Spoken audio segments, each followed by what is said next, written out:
Ladies and gentlemen, welcome to Football Nation. Shout out to those of you who are already in this live stream early and often. Those of you, I see you guys. I appreciate each and every one of y'all. I am your host, ladies and gentlemen. My name is Manuel, and today we've got a Saturday matchup between the Cincinnati Bengals and the Pittsburgh Steelers.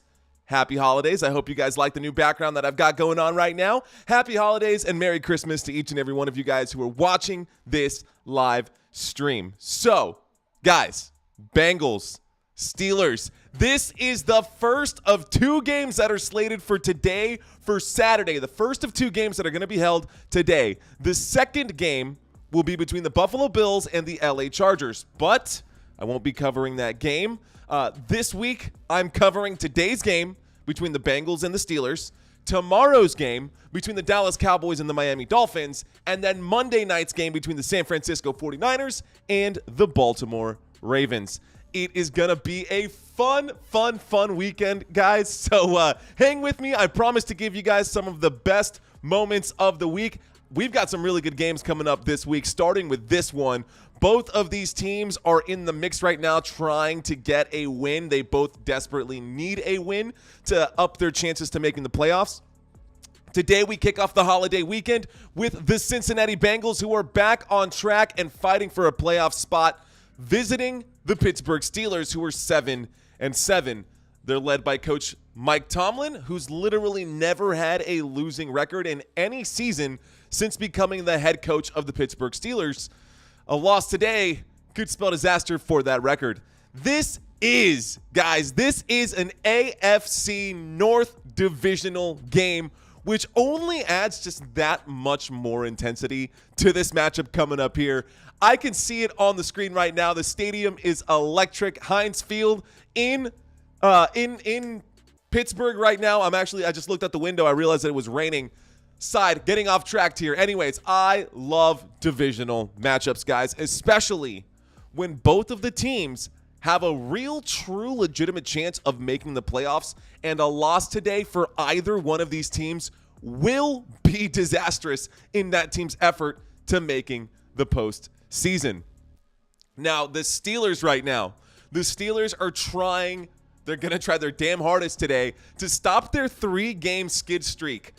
Today might be the day to do so, considering that their last win came a month ago. The Steelers haven't won a game in a month, but the last time that they won was against, guess who?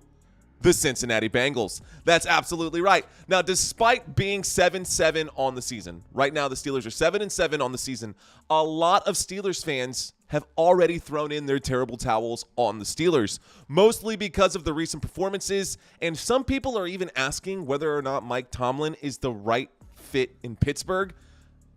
That is a bold idea. That is a very bold idea, albeit a very stupid one. I think Mike Tomlin is a great head coach. I think he's done a fantastic job with the organization. No, he hasn't won a Super Bowl in quite some time, but that's okay. Maybe a change of scenery could be good for Mike Tomlin, but for now, he's the captain of the ship, and the Steelers need to focus on getting a win here today at home. Mike Tomlin is 25-11 versus the Cincinnati Bengals, including a playoff win back in 2016. Now, quarterbacking the field for the Pittsburgh Steelers today will be Mason Rudolph. Mason Rudolph is going to be the starting quarterback for this team.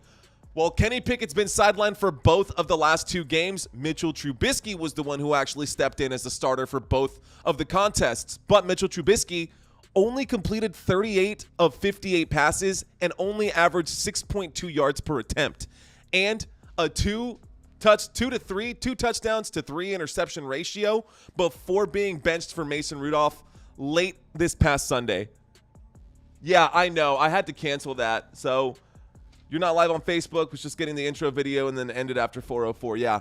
I tried doing it with Restream. For whatever reason, Restream.io was going live on Facebook and going live on Twitch, but for whatever reason, I couldn't get live on YouTube, so I had to just jump ship on both of those and just stick to what I know, stick to what I got, and stick to these beautiful people who are hanging out with me. Thanks for the update, though. I appreciate that. All right, ladies and gentlemen, where was I? That was Christina just dropping off a note. I asked her to give me some feedback on whether or not it was live on all of these different platforms, but I had to cut it short on Facebook because it just wasn't working. So no big deal. I'll get my money back from Restream.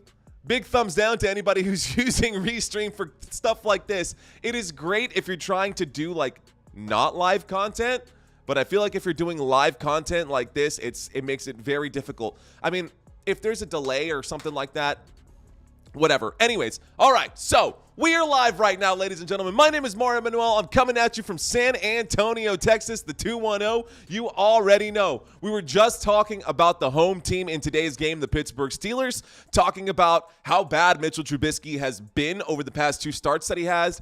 Only 2 touchdowns to 3 interceptions. He got benched late this past Sunday in that loss to the Colts, where the Steelers lost 30-13 to the Indianapolis Colts.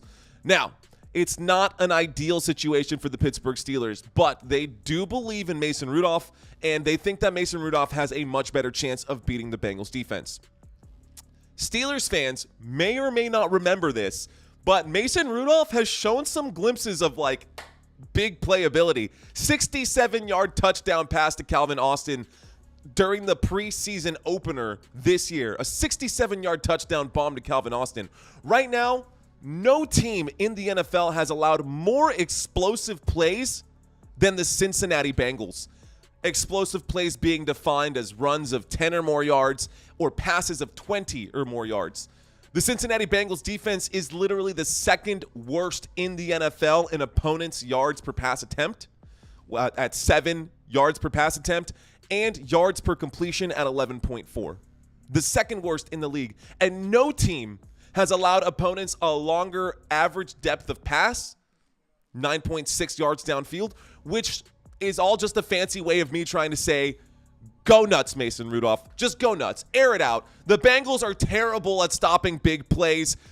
Continuing, I mean, when you're counting rushing plays and you're counting the passing plays, the Cincinnati Bengals have allowed the absolute most number of plays that go for at least 20 yards in the NFL. They've allowed 70 of said plays. So go nuts, Mason Rudolph. Just air it out. Hopefully, big playability coming up right here. I smell a slobber knocker, guys. I smell a really big game coming up in this one. Now, the Pittsburgh Steelers, they have spent way too much time this season chasing from behind. They have led. Literally, the Steelers have only led for 19% of their offensive snaps. So 81% of this season, the Steelers have been either tied or playing from behind. So it works better when you decide to air it out because you want to and not because you have to. It's less predictable. Catching those passes downfield today for the Pittsburgh Steelers will be George Pickens, Deontay Johnson, and Allen Robinson, not to mention Pat Freiermuth, the big tight end as well. None of these guys, not one of them, have hit 1,000 receiving yards this season, while George Pickens is the closest in that category. George Pickens this season has 814 receiving yards, which puts him at wide receiver 28 in receiving yards. Pickens only has 3 games this season where he's gone over 100 receiving yards, but 2 of those 3 games were in primetime games against divisional opponents. So maybe, just maybe, George Pickens can bask in the limelight tonight. Pickens was recently criticized for his lack of enthusiasm on the field, and I've seen it myself there as well. Let's see how well the Steelers offense will perform today. Let's see if they decide to show up. This is going to be Mason Rudolph's first start of the season, and hopefully it's not an absolute mess. Now, behind George Pickens in receptions for the Pittsburgh Steelers is Deontay Johnson. Last year was a forgettable season for DJ. Only one player in NFL history has gone a full season without a single touchdown despite catching 85 passes. And that man is Deontay Johnson. That was last year. Now this year, Deontay Johnson has finally found pay dirt, but his 537 receiving yards on the season have him listed as wide receiver 62 in that category. Ouch. Now, that being said, last week, Deontay Johnson recorded 4 catches on 6 targets for 62 yards and a touchdown in that loss to the Indianapolis Colts. He was definitely an impactful player, but wasn't impactful enough to be a difference maker, if you know what I mean, if you're following what I'm saying here, if you're tracking along.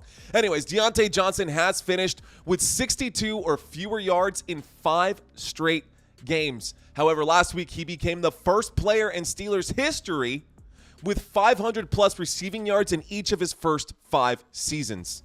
Facts. The first player in Steelers history with 500 plus receiving yards in each of his first 5 seasons. Deontay Johnson also scored a touchdown in 3 straight games, the longest streak of his career. And in 16 career games with Rudolph under center, Deontay Johnson averages 7-ish targets per game, almost 5 receptions per game, and 58.2 receiving yards per game. For the Steelers to win this game today, it isn't just going to be an individual effort from any one player. It's really going to take everyone, every single person playing at their best. On the ground for the Pittsburgh Steelers, there are 2 men back there. We've got a 2-headed backfield, Najee Harris and Jaylen Warren. In the first game, after Matt Canada was fired from the offensive coordinator position for the Pittsburgh Steelers, Pittsburgh got a win over the Cincinnati Bengals. This was back in Week 12. And in that game, Najee Harris finished with 99 rushing yards, averaging 6.6 yards per carry. Both of those numbers, the 99 rushing yards and the 6.6 yards per carry, were actually season highs for him, and they still are the season highs for him. He also scored one of his 4 touchdowns in that game. He's only got 4 touchdowns on the year, but he scored one of them against the Bengals. The problem is that in the 3 games since Najee Harris has played and got those numbers, he's done virtually nothing for the Steelers and for fantasy football managers. In the last 3 games, Najee Harris has put up just 125 yards total. Across all 3 games, just 125 yards combined. Yeah, he's averaging less than 42 rushing yards per game, about 3 yards per carry, all of those in Steelers losses. Now, behind him is a running back that I truly believe is the better running back, and I can't believe that he hasn't actually straight up outright won the starting role, and that's Jaylen Warren. Jaylen Warren has proven that he doesn't get a lot of carries. He's proven that even when he doesn't get a lot of carries, he can still be a really productive player for fantasy football managers and for the Steelers alike. He's had 10-plus carries in a game just 4 times this season. So just 4 times this year, he's had 10 carries or more in a game. Last week, Jaylen Warren finished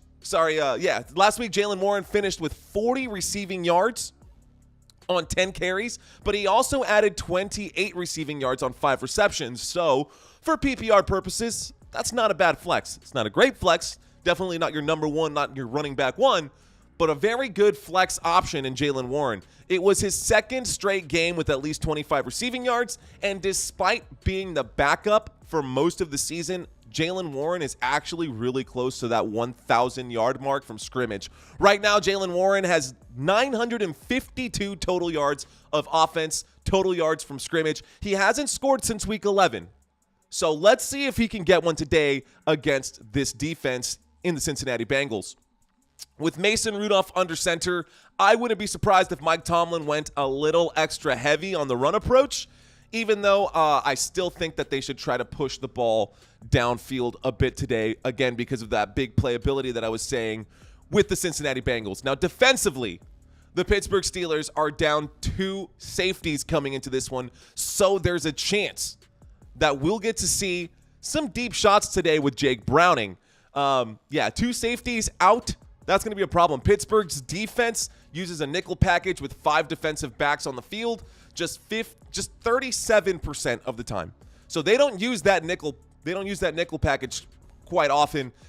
That might actually help them if they did a little more. But there's only one defense that utilizes the nickel package less than the Pittsburgh Steelers, and the Steelers defense has been giving up a lot of yards. The Steelers are giving up the 5th most yards per game to wide receivers aligned in the slot, I should say. So full thought. Let's get that full thought out there. Against wide receivers, against slot wide receivers, the Steelers are giving up the 5th most yards. 11 different Steelers defenders have interceptions this season, but none of the Steelers defenders have more than 2. All right, enough about the Pittsburgh Steelers. Let's turn our attention to the visiting team, the Cincinnati Bengals, ladies and gentlemen. And over the past 10 seasons, Cincinnati is 3-2 with Joe Burrow as their starting quarterback against the Pittsburgh Steelers, and 2-13 without Joe Burrow. So that's a big deal, right? They're 2-13 without Joe Burrow. Today, we're going to get to see another JB. It's not Joe Burrow. It's going to be Jake Browning. What a story for Jake Browning this season. I mean, as far as quarterbacks go, what a good season for this quarterback. After Joe Burrow went out with a torn ligament in his throwing hand, Jake Browning stepped in to fill in Joe Burrow's shoes. Funny enough, Jake Browning's first NFL start, his first career starting game came against the Steelers back in Week 12, and they lost that game, so that's totally fine. Let's see if he can redeem himself. In that game, Jake Browning threw for 227 yards against the Pittsburgh Steelers. Not the world's greatest first game stat line, but definitely not the world's worst. And Jake Browning has been improving on that week after week. Now, of quarterbacks this season with at least 100 passing attempts, Jake Browning is second to only Brock Purdy in yards per attempt and in passer rating. So yeah, only one player, one quarterback, literally only one quarterback has been playing better than Jake Browning since he's taken over right now, and that's Brock Purdy in yards per passing attempt and passer rating. 119 for Purdy and 107 for Jake Browning as far as passer rating goes. Anyways, Jake Browning is completing over 70% of his pass attempts that go for 10-plus air yards downfield, which is pretty good. I mean, completing more than 70% of your big plays right there, or your medium to large size plays right there of 10 yards or more, that's awesome. Last week, Jake Browning threw for 334 yards against the Minnesota Vikings. He went 16 of 17 when throwing to running backs and tight ends. So when he's checking down, this dude is on fire. He doesn't miss. When he's throwing those short passes underneath, he does not miss. In the second half of that game, Jake Browning went 20 for 27. Second half alone, 243 yards with 2 touchdowns. So far, since Jake Browning took over as the starting quarterback for the Cincinnati Bengals, he's already got 9 total touchdowns, two of those rushing in those 4 starts. He's only the 5th quarterback since the year 1950. The 5th quarterback since the year 1950 to have a quarterback rating of 95 or better in each of his first 4 career starts. Ladies and gentlemen, we're just a few minutes away. We're about 8 minutes away from Saturday. Game coming up right now. Let's go. It's actually closer to 12 minutes. I don't care. I'm getting too ahead of myself. I'm so stoked for today's game. I can't contain myself. I'm giddy right now. I'm super stoked. Anyways, catching passes. We're talking about the Cincinnati Bengals now. We had our moment with the Steelers. I'll recap everything here in a second. Cincinnati Bengals catching passes for Jake Browning this season. It's been Jamar Chase, T. Higgins, and Tyler Boyd, but today, Jamar Chase is not going to be playing. Sorry, guys. Sorry for those of you who are banking on him to help you win your fantasy leagues. Right now, Jamar Chase is dealing with a right shoulder injury, which means it's going to be the T. Higgins and Joe Mixon show. Because of injuries, T. Higgins was limited early on this season. Between the week 3 and week 14, that span right there, 11 weeks right there, he only showed up 7 times. Averaged just 3.4 receptions and 49 yards in those 7 games. Not very good.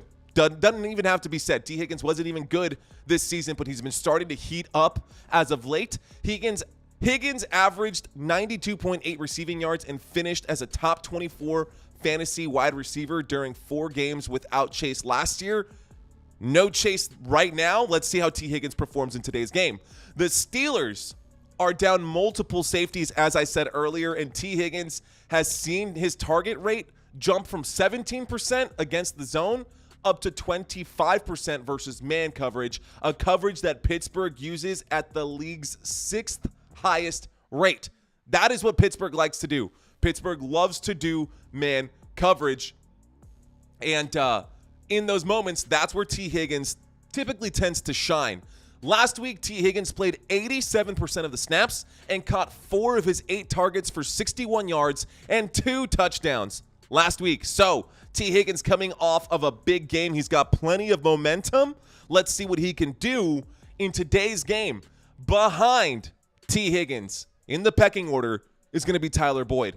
Tyler Boyd is the veteran of this Bengals offense, but he's definitely having a bit of a down year. The truth is that Tyler Boyd has settled into one of the league's most reliable slot receivers over the past 5 seasons. Again, Steelers giving up a lot of yards to slot receivers. So let's see what Tyler Boyd can do today. But his fantasy production has definitely taken a huge hit since T. Higgins showed up on the Bengals team back in 2020. This season, Tyler Boyd has posted 3 or less catches in 6 of his last 8 games and caught just 3 passes for 23 yards in week 12. That game with the Bengals and the Steelers. So no, not great. Tyler Boyd also hasn't scored a touchdown since week 6. In the 4 games that Tyler Boyd has played without Jamar Chase, he only averages 35 receiving yards per game. He's going to need to pump those numbers up if the Bengals want to win this divisional game, which they desperately need to win this divisional game. And he's going to need to pump those numbers up. Now, speaking of pumping numbers up, ladies and gentlemen, if I've had your attention so far, my name is Manuel. Thank you guys so much for watching. If you haven't hit that thumbs up button just yet, please consider doing so. And if you like what you see and you love what you see and this is giving you some kind of value going into this game, ladies and gentlemen, please be sure to hit that subscribe button. Awesome. Okay, moving on. We've gone through the wide receivers. We've gone through the quarterback room. Let's talk about the ground game for the Cincinnati Bengals. And on the ground for the Bengals, we have Joe Mixon. Now, when these two teams met in week 12, Cincinnati could only get 25 yards on the ground. Yeah, the Steelers held Joe Mixon to just 25 rushing yards. Mixon was the only ball carrier to move the football, and he finished with 8 carries. That's it. That cannot happen today. Joe Mixon is going to have to figure it out. Joe Mixon scored a touchdown in 7 of his last 8 games and has 3 or more catches in 8 of his past 10. Joe Mixon leads the NFL in carries with 10 carries within the 5-yard line. So inside of the 5, if the Bengals can get there, Joe Mixon is for sure going to get the handoff on those. Those 10 carries can't literally be the most inside of the 5-yard line. That makes very little sense. I'll have to double check that number, but that's what I pulled offline. Can't read or trust everything that you see online. I put these scripts together before my live streams, and sometimes I'm running out of time, so I like to double check and verify everything that I say. I'll look into that and get you guys updated. Anyways, my point and what I'm trying to say is that Joe Mixon has been slipping, guys. Joe Mixon has been slipping, and there's another running back in Cincinnati that's getting a lot of attention lately, and his name is Chase Brown. Last week, Joe Mixon received 52% of the backfield touches, by far his lowest rate in a game this season, and his percentage has dropped now in 3 straight games as Chase Brown has received 26.5%, 30.6%, and 40% of the backfield touches. Now, over the past 3 weeks, Chase Brown has received 29% of the team's rushing attempts and has averaged more than 10 touches per game. Only 3 defenses have given up fewer rushing touchdowns this season than the Pittsburgh Steelers. So this running back duo is going to have their work cut out for them. They obviously could not get it done last time that these two teams met. Let's see if there's any change going to be happening right now with Mike Tomlin taking over the offensive coordinator. Wrong team. Doesn't matter. Let's see how it happens right now with the Cincinnati Bengals.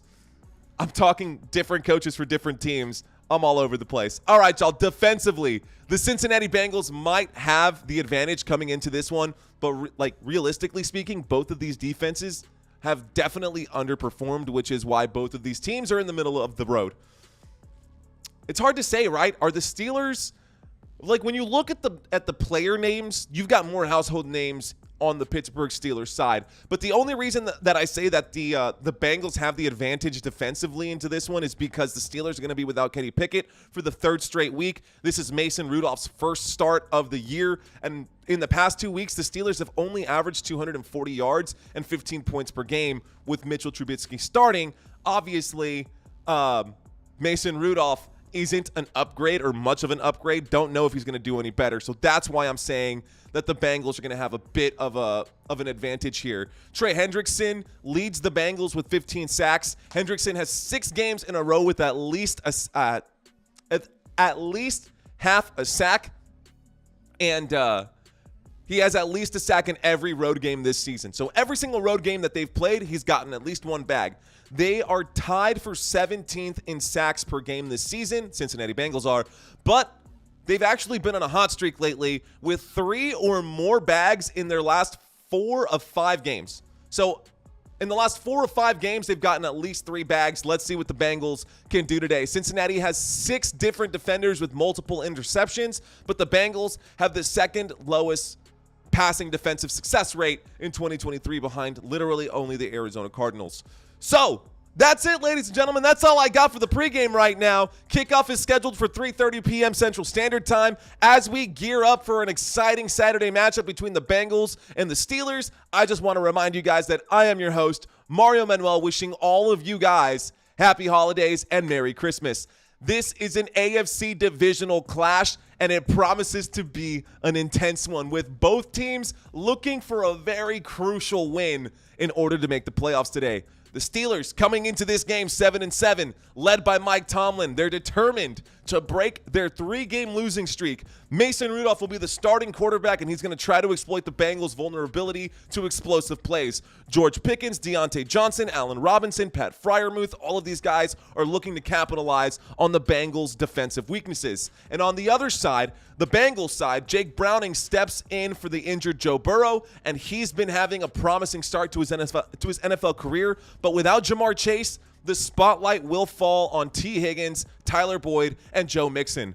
Joe Mixon is going to be supported in the backfield by the emerging talent Chase Brown, and the Bengals will look to exploit the Steelers' defense that is missing key players at the safety position. Defensively, both teams are facing challenges, but the Bengals are aiming to capitalize on the Steelers' offensive struggles, and that brings us to where we are now. Ladies and gentlemen, thank you so much for watching Football Nation. This game is scheduled to kick off in about 2 minutes.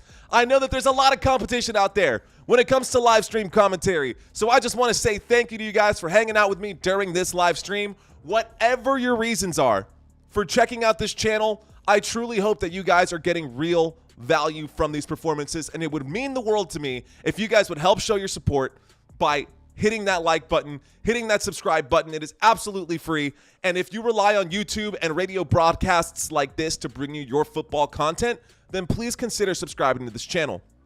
Not only will you be supporting the content that you rely on, but you're also going to help thousands of other potential viewers find content like this. Remember, this content right here, right now is absolutely free, and in order for me to keep this channel alive, I do need your help, guys. So if you value this kind of content and you don't want it to go away, all you have to do is hit that like button, leave a comment, share this with your friends, help me generate some buzz around Football Nation. I want to bring you guys the best YouTube live stream commentary that you've ever seen, but I cannot do it without you guys. So again, thank you so much for watching. My name is Manuel, and let's get back to football. Super stoked for today's game, ladies and gentlemen. Super excited for this one. We've got a fun game between the Bengals and the Steelers coming up right here in just a moment. So before that game gets started, I actually went through my archives and dug up some old videos, man, some old ones. But here's a good one for all you Steelers fans. I'm going to drop this one now, and then I'll get into some other stuff here. So be right back. Number 3, the Pittsburgh Steelers. The Steelers are tied for the most Super Bowl wins in NFL history with 6 Super Bowl titles. We've mentioned loyal fans in this video, but none really compared to the Pittsburgh Steelers fan base. In 2008, ESPN ranked the Steelers fans as the best in the NFL, citing their unbelievable sellout streak of selling out every home game since 1972. What? For years, Pittsburgh Steelers fans have flocked to Heinz Field to watch iconic players like Mean Joe Green, Terry Bradshaw, and Troy Polamalu. How about that? Oh my goodness. Why not? He's had that kind of a day. Wow. The Pittsburgh Steelers have numerous unofficial fan clubs in many cities throughout the country, and the signature terrible towel has been described by the Associated Press as the best known fan symbol of any major pro sports team. The Pittsburgh Steelers yellow is impossible to miss, especially when you have 3.4 million Instagram users who are happy to wear their colors.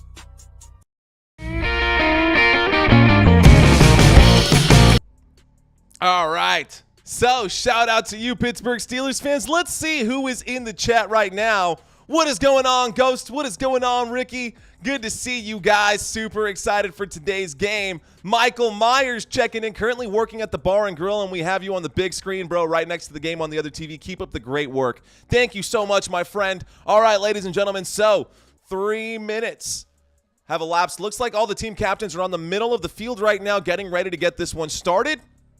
Merry Christmas to everyone. Merry Christmas to you, Robert. Pleasure to have you guys here. What's going on, Lisa, Anthony Wanamaker? Good to see you guys. Thank y'all so much for checking in. John, what's going on, Mr. Nelson? Fritz, Ruffin, smashed it. Love it. Thank you, Ritz. Appreciate that. Supreme Science, my boy. What's going on? ¿Qué onda, papá? Un placer. Always good to see you, my friend. What is going on, Robert? Shout out to you, man. Thank y'all so much for being here. Big flex coming in from Supreme Science. Happy to see you guys. Happy to be here. This game is getting ready to start. Let's find out how they line up, and we will get the action started here right away, ladies and gentlemen. Going to be a few more seconds. Don't worry. Don't go anywhere. I promise I will get you every snap, every play, and every down. And way to go, Michael. You rock. 100% agree with you. Nate checking in saying, "Who dey? What up, who dey? Let's go." I see you, Bengals fans. I see the Steelers fans, too. This is an AFC showdown, and me, myself, as a Dallas Cowboys fan, I have no skin in this game, so I'm going to bring you guys the 100% unbiased, unadulterated, just facts in this game. And you can see those yellow towels just spinning right now at Heinz Field. Pittsburgh Steelers getting hyped up. Everyone looks like they're hyped up right now. Ladies and gentlemen, it is Saturday football, midday football, and you're watching Football Nation with me, your host, Manuel. Okay. Looks like the Pittsburgh Steelers are going to start this game by kicking the football over to the Cincinnati Bengals. Cincinnati Bengals will start the football game with possession, which means that the Steelers are going to get the ball at halftime.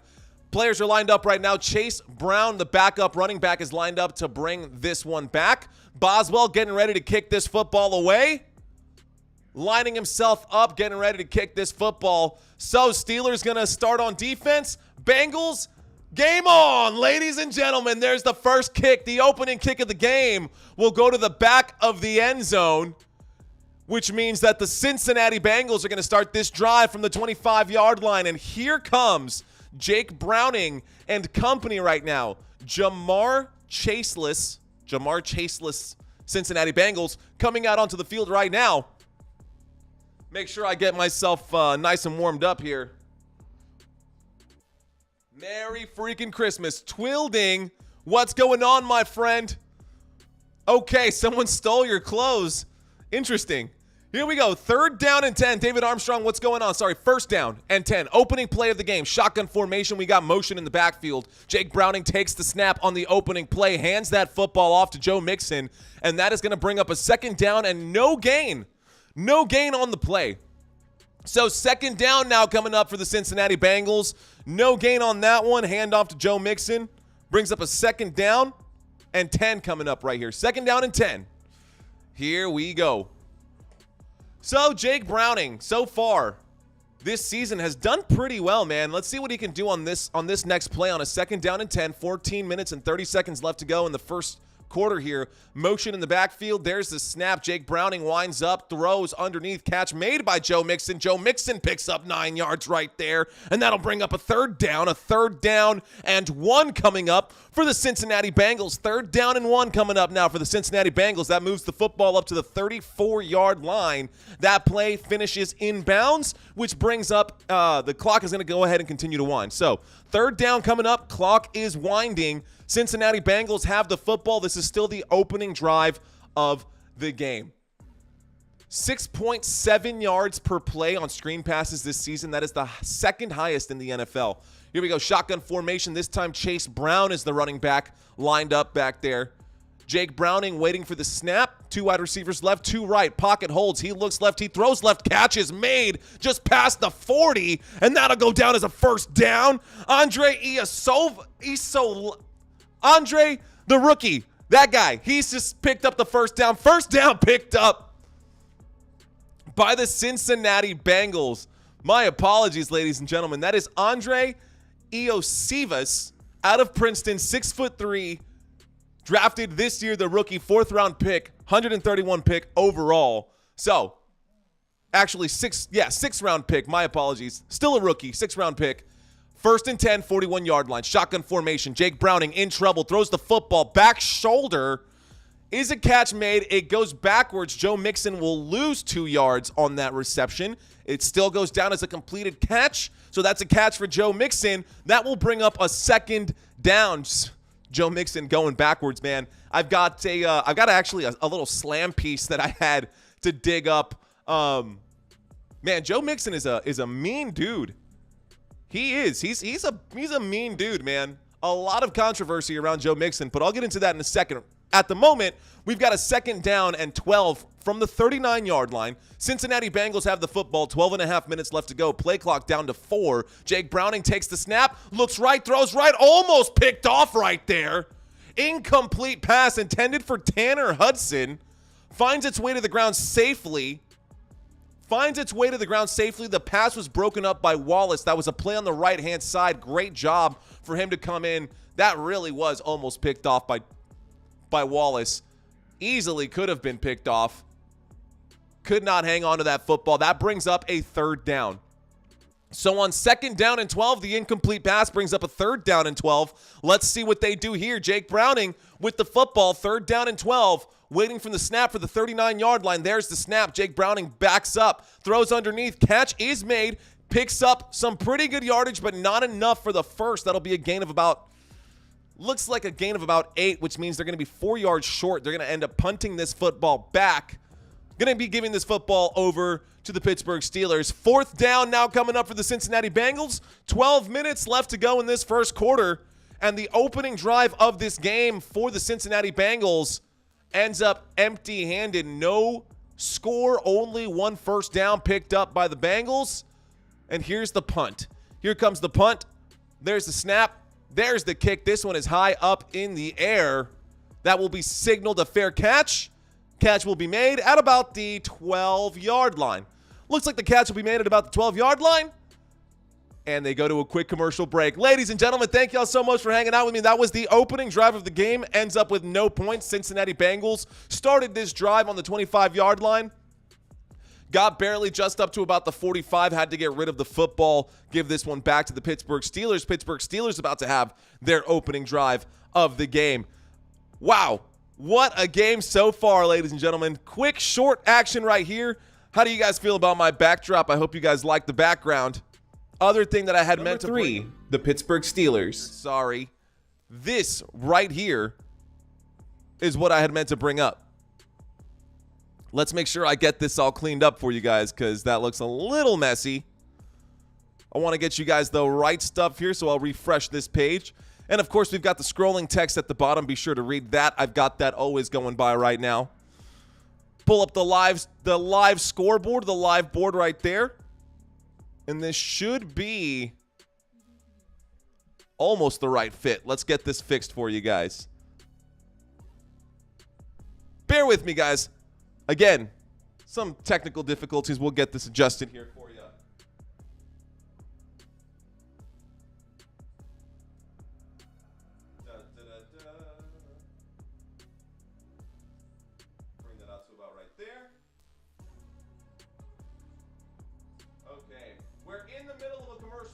ladies and gentlemen, so you are not missing anything.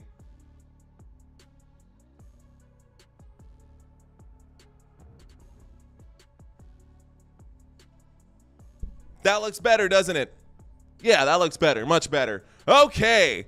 So I can scroll up and down. You can see that the opening drive of this game for the Cincinnati Bengals ended up with just 22 total yards. Jake Browning completed 4 of 5 passes on that drive. Joe Mixon, 1 carry. No yardage right there. He does have a catch, which, of course, he's got 2 targets, 2 receptions, which blows my mind. This is why I don't play PPR. How is it possible that Joe Mixon has done nothing for his team, yet somehow he's got 2 fantasy points because Jake Browning wants to throw it his way? Not fair. Don't think that's a good representation as to I just don't think it's right. I don't like it. Anyways, and there's the drive chart down below, ladies and gentlemen.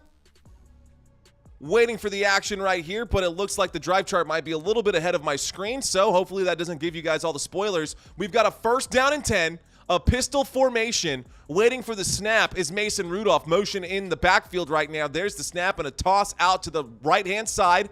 This one is intended for Najee Harris, who picks up about 6 yards on that. That brings up a 2nd down and 4. So here's a 2nd down and 4 coming up for the Pittsburgh Steelers. Pittsburgh Steelers having their first opening drive right now of the game. Go Pittsburgh. I don't know who I want to win. I literally have no idea who I want to win this game. It truly, genuinely doesn't make too much of a difference for me. Again, Cowboys fan, not too worried about it. But here we go. Here comes a 2nd down and 4. We've got a shotgun formation waiting for the snap as Mason Rudolph. Motion in the backfield, takes the snap, winds up, throws the football up in the air. Catch made. George Pickens finds space. The 40, the 50, the 40. Oh my gosh, he's gone. The 30, the 20. He will go all the way. Touchdown, Pittsburgh. Look at that one. Let's go. Oh my goodness. A huge touchdown play right there. My gosh, all the way from about the 15-yard line. Wow. Oh my gosh. That's how they start this one. Oh my gosh. Mason Rudolph throwing to George Pickens for an 86-yard touchdown. 86 yards, 1 catch, 1 carry, 1 target, all the way for 86 yards. Pittsburgh Steelers now have a 7-point lead.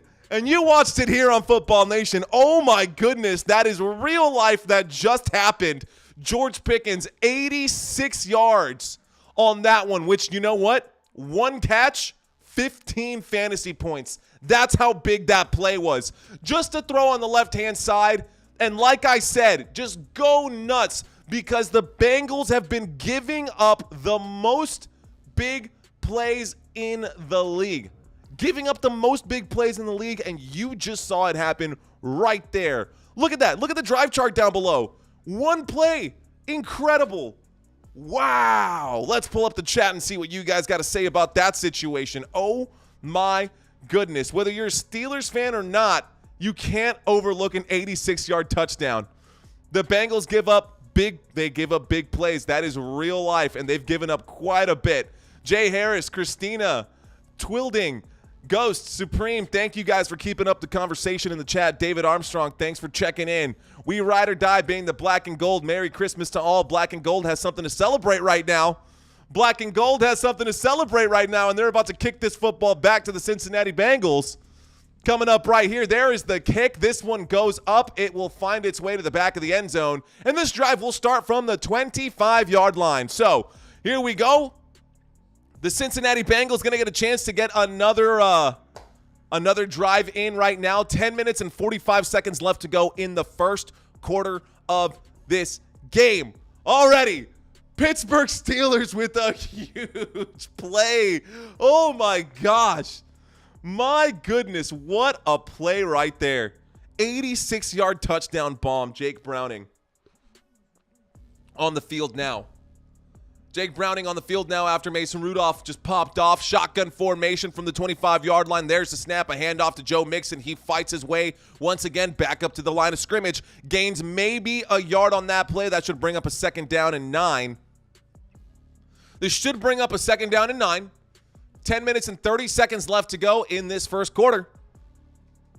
Here's a 2nd down and 9 coming at you from the 26-yard line. So, Cincinnati Bengals on the 26-yard line right now. 10 minutes and 7 seconds left to go in this first quarter.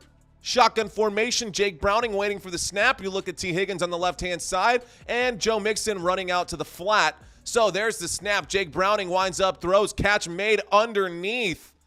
Is that going to go down as a catch? That will go down as a catch, and Trenton Irwin makes the catch. That brings up a 1st down for the Cincinnati Bengals. 1st down. Let's go. Dang, ladies and gentlemen, thank y'all so much for checking out this one. A 1st down picked up right there. Big catch made, and the drive chart underneath isn't updating, so let's make sure I get that drive chart updated for you guys. Oh, there she goes. So something big's about to happen. Let's take a look here. Here comes a 3rd down. So don't know how we went from 1st down to 3rd down. That should have been a 1st down. There's a snap. Winds up on 3rd down.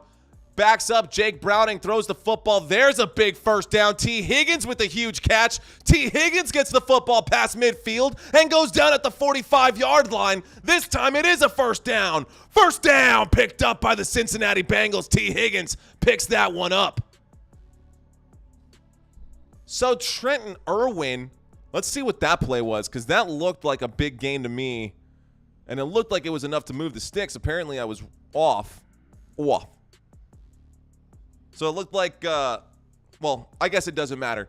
Here we go. We're moving on. That was a gain of 23, by the way, for T. Higgins if you got him fired up. Shotgun formation, 1st and 10 from the 45-yard line.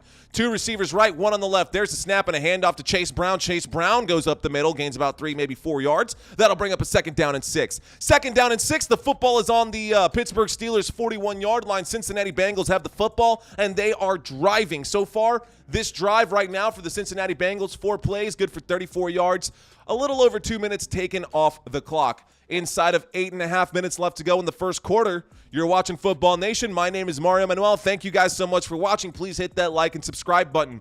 Shotgun formation. Chase Brown to the right. Joe Mixon to the left. So we've actually got a T formation here. 2nd down and 6 from the 41. Chase Brown moves in motion. Jake Browning backs up during the snap. He looks left, throws left while getting hit. Finds someone out there, and that catch is made. Oh, my God.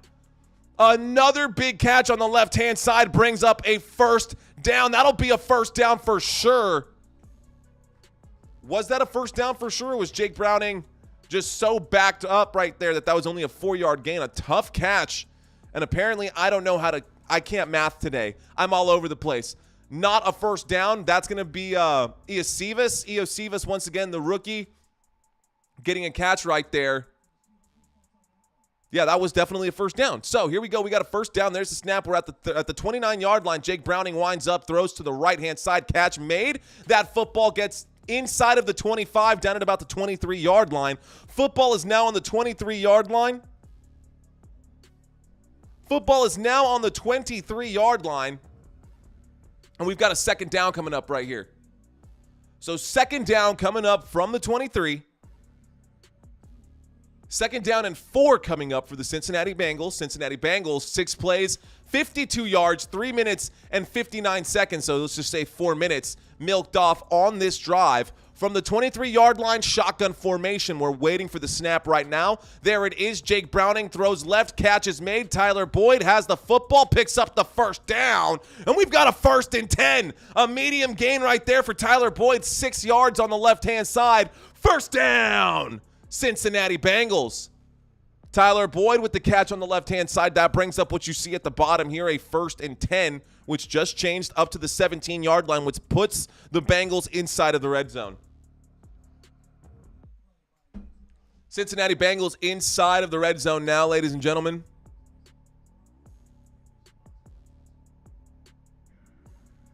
Make sure I get this up. So, 1st and 10, shotgun formation. We've got, single back formation this time. There's the snap. Jake Browning hands that football off.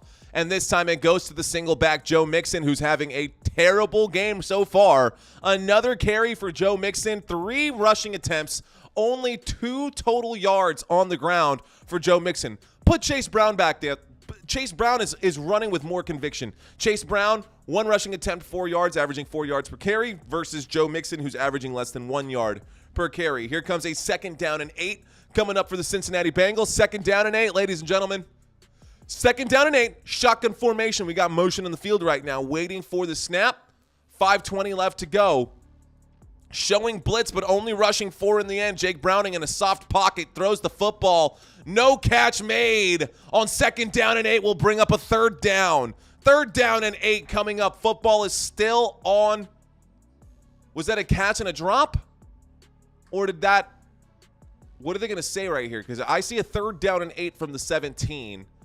CBS and ESPN are both saying 3rd down and 9 from the 16. That's not what I see on my TV screen. Doesn't matter. I'm going to call you guys. I'm going to tell you guys what I see on the screen right here. And what I see on the screen is a 3rd down and 8. 5 minutes and 12 seconds left to go.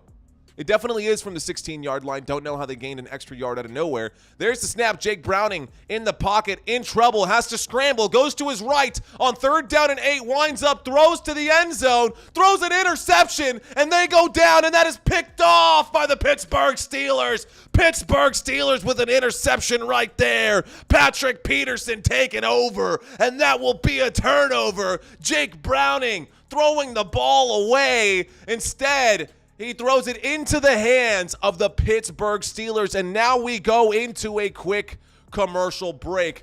Great athleticism to jump up and catch that one by Patrick Peterson. Huge play right there. Huge play right there. Anyways, here we go. Here we go. Sorry, that's I always do my Dak Prescott impersonation. It's what I know. It's what I know. Anyways, so I said earlier that I had something that I had written about Joe Mixon. This is also something deep within my archives. And this is actually a true story. So, yeah, Joe Mixon, not exactly a great guy. He's also not exactly a great player right now this season. So, that being said, let's go ahead and just drop the video for you guys. In 2014, Joe Mixon punched a woman in the face, breaking 4 of her bones. And then earlier this year, he pointed a gun at another woman, threatening her, saying you should be popped in the face, quote unquote. But the Bengals running back's crazy behavior is making Joe Mixon look like Joe Exotic. Good afternoon, ladies and gentlemen. I'm Joe Exotic, and we're going to make an honest woman out of this bitch. Yeah, true story. True story about Joe Mixon. He punched a chick in the face in college, broke 4 bones in her face, then held a gun to another woman's face, not even a few years ago. And then just this past year alone, a kid was shot outside of Joe Mixon's house. Fact. All 3 of those are facts. And while some of you might think that I might just be slandering this dude, these are all facts that you can find. This is like true stuff that happened. I'm just putting it out there. So no, I'm not a huge Joe Mixon fan at all. Like, at all. I mean, we've got players who are getting suspended for gambling, and we've got players who are getting suspended for dumb stuff, but this dude can point a gun at people and still be just fine. I'm sure, like, John Morant watched that and was like, dude, what? Like, I barely brought a gun to the I brought a gun to the game, but I didn't point it at nobody. I took it to the strip club, didn't point it at anybody, and I'm the one who's going to be fined and suspended. Just crazy. It just blows my mind. Anyways, not the point. Right now, the Cincinnati Bengals are in trouble. They gave up 7 points on the opening drive of this game, and now the Pittsburgh Steelers have the football once again. The Pittsburgh Steelers have the ball right now after that interception right there and the touchback in the middle of a play, which brings them up to the 20-yard line. And we've got a 1st down and 10 shotgun formation waiting for the snap. There it is. There's the handoff. This one goes right up the middle. Good, strong run from Najee Harris. Picks up about 7 yards on that play. Cincinnati Bengals just really just letting guys through. So I might have spoke too soon when I said the Bengals had the advantage right there. Definitely Mason Rudolph He must have heard me when I said just go nuts, dude. When I said go nuts, Mason Rudolph. Anyway, 2nd down and 3 coming up, ladies and gentlemen. We got a 2nd down and 3 coming up for the Pittsburgh Steelers. 4.5 minutes left to go in the first quarter. Here we go from the 28-yard line. Mason Rudolph winds up, throws, catch is made. Big first down picked up right there. Allen Robinson the second for 12 yards. First down. First down for the Pittsburgh Steelers. That was on 2nd and 2. 2nd and 3. A big gain right there moves the football. So we've now got a 1st and 10 coming up from the 40-yard line. A 1st and 10 now coming up from the 40-yard line. Let's see what the Pittsburgh Steelers decide to cook up here. 1st and 10, Mason Rudolph waiting for the snap right now. 3 minutes and 45 seconds left to go in the first. Play clock down to 5. We're at the 40-yard line in a shotgun formation. Jaylen Warren will get the carry. Jaylen Warren will go forward, and he will get about 3 yards on that play. That'll bring up a 2nd down and 7. Ball is now up to the Pittsburgh Steelers 43-yard line. Hey, guys, y'all are out there. I know y'all are watching. Thank y'all so much for hanging out with me. I am your host, Manuel. If you guys like what you see, I know it's a Saturday, and a lot of you guys probably had no idea that I was even out here. But if this is your first time watching Football Nation, please consider liking and subscribing to this channel. If you have not already hit that thumbs up button, please do that right away. It will help other people just like you find content like this. So, yeah, help me help you. Happy holidays. Merry Christmas. Here we go. 2nd down and 7. Mason Rudolph under center. There's the snap. There's a toss to the left-hand side. Najee Harris picks up about 2 yards on that 2nd down and 7. That'll bring up a 3rd down and 5. 3rd down and 5 now coming up for the Pittsburgh Steelers. 3rd down and 5. Let's go. 3rd down and 5 now coming up for the Pittsburgh Steelers. Let's pull up the chat on the side. Do you guys want to see the drive chart? What do we want to see? You guys want this background? You guys want the drive chart? Let me know. Drive chart's a little actual forward. Mario, you're actually Christina's boyfriend? I am. Yes, I am. Yes, I am. That's funny. There's the snap on 3rd down and 5. There's the throw. The catch made by Jaylen Warren. Big gain up to the 40 inside the 40-yard line. Jaylen Warren with the big catch and a big first down for the Pittsburgh Steelers. First down. Let's go. Oh, I love it. How do I become a mod, says Jacqueline. Oh, man. All right, guys, I apologize. I'm going to keep the chat up scrolling at the same time with you guys so that way I can be more on it. I don't want people to come in, leave a comment, and not get recognized for checking into the chat. So, what's going on, guys? Good to see each and every one of y'all. We've got a 1st and 10 in motion in the backfield. There's the snap. There's the handoff. Once again, this is Jaylen Warren who picks up a couple of yards on that 1st and 10. 1st and 10 from about the 38, 37-yard line. A short gain. Ghost saying Christina is Mario's girlfriend, best friend, lover, LOL, all of the above. All of the above. Absolutely right. And yes, I am, Jacqueline. I sure am. She's not my girlfriend. I'm her boyfriend. She actually runs the house, so that's how things go. Ladies and gentlemen, let's effing go. Football Nation. Okay, here we go. Here's a 2nd down and 6. Play clock down to 5, shotgun formation. There's the snap. Quick throw from Mason Rudolph on the left-hand side. Catch made inside about the 20. That'll be marked at about the 20-yard line, maybe the 21-yard line. I just got banned from JJ's channel. Who's JJ? Who's JJ and what did you do, Jacqueline? Who's JJ and what did you do? Good man. Cheers. Cheers to you, my friend. Salute. Ladies and gentlemen, there's about 69 of us in here right now. Giggity.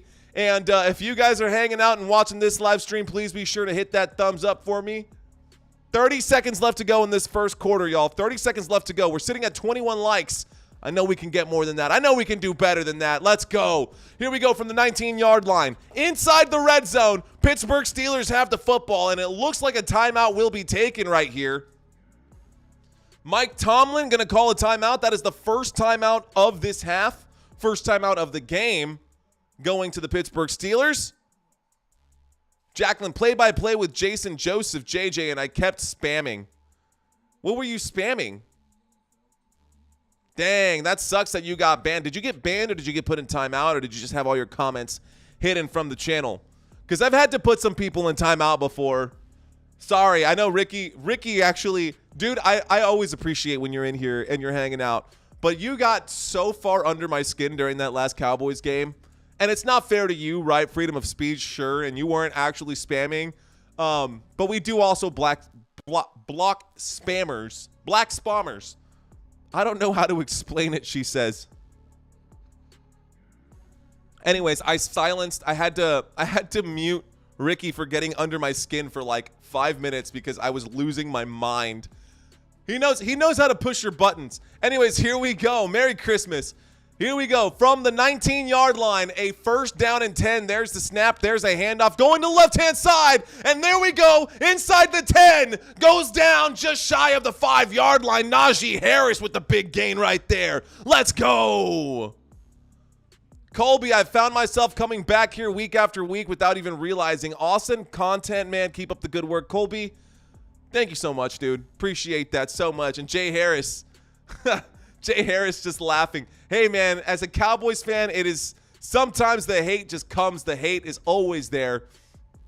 Anyways, ladies and gentlemen, that is the end of the first quarter. You can see that listed above my head right here. Since we are at the end of the first quarter, so far, I've only called 3 formations. I've only had to call the shotgun, the single back, and the T formation. But what I like to do for those of you who don't really know all of the plays as far as football or the most common offensive formations, I like to drop a quick video so you guys can see exactly what that is. So I'll go ahead and do that really quick while we're in this commercial break. For those of you who are interested to find out, just stick around. These are the 5 most common offensive formations in football. Be right back. The shotgun formation. Typically used on passing downs like 2nd and long or 3rd and medium, and it has a lot of variations. The quarterback is 5 yards behind the center, and the running back is on either side of him. This is the single back formation. It looks like what it sounds like. The quarterback is under center, and you have a single running back directly behind him. This also has many variations. This is the pistol formation. It's like the single back formation, but the quarterback is 5 yards behind the center. So this buys time for play action plays. Here we have the I formation. It's typically used for short yardage situations. There are 2 running backs behind the quarterback. The front runner blocks and the second finds the holes. And then of course we have the empty backfield, or 5 wide. The quarterback stands in the backfield alone. Typically, this is used in obvious passing down situations like 3rd and long or Hail Marys. Subscribe to my channel. Yeah, Jay, I'm with you on that one, man. It definitely seems like the Bengals have not shown up with the same enthusiasm that the Pittsburgh Steelers have. And I said earlier today during the pregame for this game that that George Pickens was being criticized for his lack of enthusiasm going into the games, not chasing down passes, not chasing down plays and whatnot. So he definitely redeemed himself for sure on that 86-yard touchdown catch. But the Cincinnati Bengals, I know we've got a lot of Bengals fans out there watching this game right here. So, let's see if the Bengals can keep the Pittsburgh Steelers out of the end zone when we get back from this commercial break, which it looks like we are getting back from this commercial break right now. This is a 1st and goal coming up from the 7-yard line. A motion in the backfield. Mason Rudolph under center. What's going on, Kyle? Good to see you. There's a snap. Fakes the toss. Mason Rudolph throws the football and just back to the line of scrimmage. Brings up a 2nd down. So here comes a 2nd and goal from the 7-yard line. Kyle A. What's going on, bro? Another Texas fan. Another Texas person in the house. Good to see you, Kyle. Appreciate you checking in my room, dude. Kyle was kind enough to reach out to me on social media platforms separately. Shout out to you, bro. Appreciate you, man. Here we go. Thanks, Jacqueline. Here we go. Shotgun formation, motion in the backfield. There's the snap on an end around. That one goes forward. That one goes in. All the way in. And we got a touchdown! Steelers! Calvin Austin, the 3rd on the end around play. A gain of 7 takes them all the way to pay dirt. And the score right now is 14-0. Pittsburgh Steelers now have a 2-possession lead on the end around by Calvin Austin. Goes all the way in. Matter of fact, and I can't believe I'm about to say these words. I'm going to knock on wood right now, but I don't think that there's been a single flag in this game so far. Not one flag in this one. And yeah, things are starting to get out of control for the Bengals early in this game. 14 minutes and 20 seconds left to go. 14-20 left to go. I will be streaming not the Eagles game. Sorry, Jacqueline. I will not be streaming the Eagles game, but I will be streaming the Dallas Cowboys tomorrow against the Miami Dolphins. And I'll be also streaming on Christmas Day, not the Eagles game, but I will be covering the night game between the 49ers and the Baltimore Ravens. And I am a Ravens fan on Monday. I can promise you that. I'm a Raven, and I'm a Giants fan as well. I'm a Giants fan this week. Let's go, Tommy DeVito. Cannot wait to see you do your thing, brother. So, ladies and gentlemen, if you guys are out here and you guys want to talk with me, get to know me a little bit, you can leave a comment in the chat and I will read it. I've got that set up right now. I know I was a little quiet earlier when it came to the chat, but after the touchdown by the Pittsburgh Steelers, we're going into a quick commercial break. When we go into these commercial breaks, I love to read the commentary. I love to read the stats, and we're going to go ahead and get into the comment section right now. So Supreme Science is checking in right now saying, I guess Coach Tomlin is coaching with a vengeance. Definitely is. I saw some memes online, dude, with like Mike Tomlin and his big bug eyes with his frown. It was really funny. Anyways, Dolphins, Eagles, and Bills. Oof. I think the Bills is fine. I think the Bills will win that one. I'm definitely rooting for the Giants in that game against the Eagles, and I'm definitely rooting for the Cowboys for sure. No Raiders? No, sorry, sir. Will not be covering the Raiders this week. Have covered the Raiders in the past. Mario, you got to stop saying the Dolphins. I'm tired of these dudes. I'm tired of these dudes too, my friend. Joey, Mr. Frassetto, what is going on? Wow, Pittsburgh needed this. Joey from Jersey, what's going on, my guy? Appreciate you checking into the chat, sir. Well, I will be opening presents and I will be busy. That's okay. No worries. Enjoy your Christmas. It's Christmas, girl. Go out there. Have fun. Forget about football. Football will be here next year. And we don't normally get Christmas Day football. We get something in the area, right? We might from time to time get football on Christmas, but it doesn't happen every year. And Christmas and the spirit of Christmas and being with your family supersedes football 1,000 times every single time. No doubt about it. So enjoy that. Your family is definitely more important than football, but I do appreciate you watching this live stream. Cowboys are going to run over the Dolphins. Kyle, I love your attitude, bro. Anyways, let's go. All right, ladies and gentlemen. So the Steelers, we're getting back from the commercial break. The Steelers are about to kick this football back over to the Cincinnati Bengals. There is the kick. It is up in the air. This one is going to be a high-hanging kick. It will find its way to the back of the end zone, and that's going to be a touchback. So here comes a touchback, ladies and gentlemen. I need the Cowboys to knock them off too, dude. You know me. You know me, Supreme. I'm all about my Dallas Cowboys. Anyways, I got to say, Jake Browning has been really good the past couple of games, and today he does not look good at all. He looks awful. Damn, that's hot. Jake Browning looks awful. Anyways, here's Jake Browning right now on a 1st and 10. We got motion in the backfield from Tyler Boyd. He looks his way, changes his mind, throws the football straight into the dirt. Don't know why he did that, but that'll bring up a 2nd down. Cincinnati Bengals now facing a 2nd down, ladies and gentlemen. 2nd down. Cincinnati has the football on their own 25-yard line. Pittsburgh Steelers fans are probably getting super hyped right now. Let me hear you, Pittsburgh Steelers fans. If you guys are out there, my girlfriend's wrapping presents downstairs right now. She's helping me out with that because I cannot wrap presents. I would like wrap it and there'd be just, it would be in all different directions. I'm terrible. Anyways, 2nd down and 10. Motion in the backfield. There's the snap. Bunch formation on the right on the wide receiver screen. That play will go backwards on 2nd and 10. That'll bring up a 3rd down and 11, actually. That should bring up a 3rd down and 11, maybe even a 3rd down and 12. Either way, 3rd down. 3rd down coming at you right here. 3rd down coming at you. Cincinnati Bengals have the football. That'll bring up a 3rd and 11 on the Cincinnati Bengals 24-yard line. So we've got 13 and a half minutes left to go in this first half of the game. The Cincinnati Bengals have yet to figure it out against the Pittsburgh Steelers. Steelers looking sharp right now. Steelers looking sharp right now. I think Jake Browning is calling a timeout, and he looked a little tentative. He was doing this, literally doing this before he called the timeout. If you can see that, he was over here just shaking, and he called the timeout. Don't know what happened. Anyways, sounding like the game is already over. Not over yet. Definitely not over yet. Ladies and gentlemen, and this is a Saturday game. Nobody even knows that we're live right now. And it doesn't help when I can't figure out my whole stuff. Jacqueline checking in saying, I will be busy tomorrow too, and I'm going to get something for Christina, and I don't know what to get her. Oh, for Christmas. Oh, not for Christina. I got something for Christina. Anyways, Eagles, Christina. No, she's a Packers fan. That's a tough one this year. Anyways, ladies and gentlemen, we've got a 3rd down and 11 coming up right here. 13 minutes and 38 seconds left to go in the first half.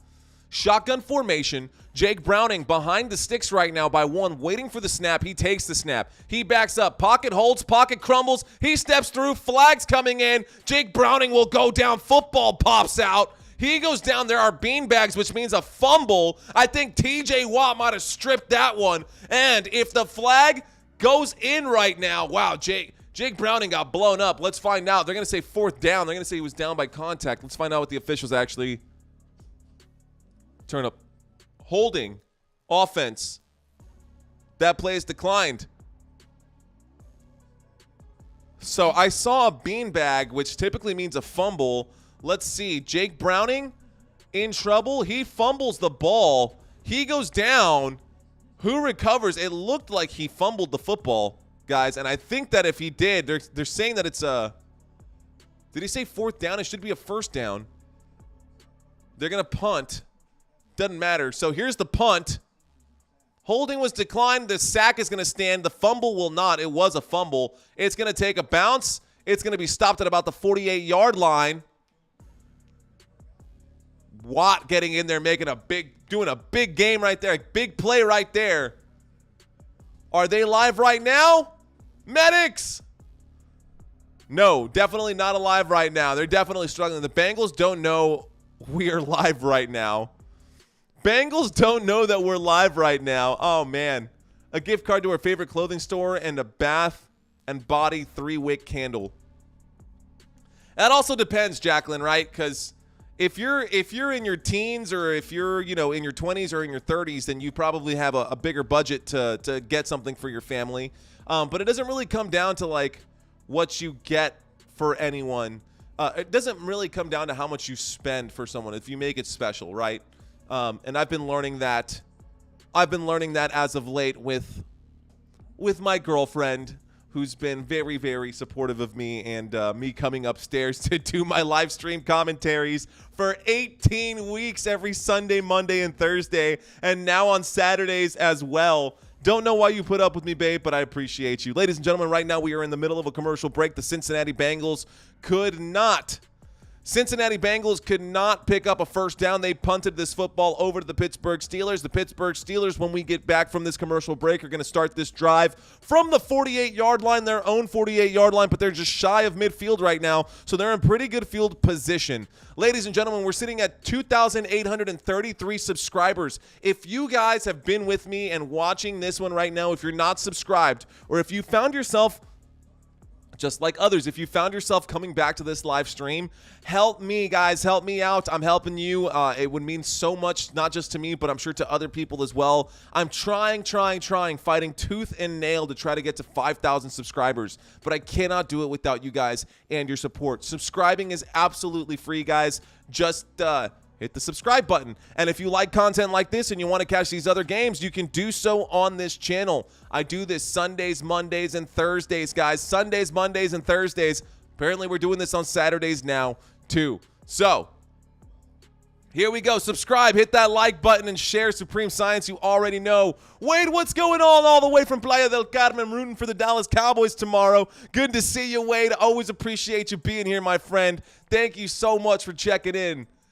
Thank you so much for checking in. I love to see familiar faces coming in to this live stream and leaving a comment for me. Isaiah, what's going on? I'm back. I was at Jumping World. How was that? Is that a trampoline park? I hope you had fun, my friend.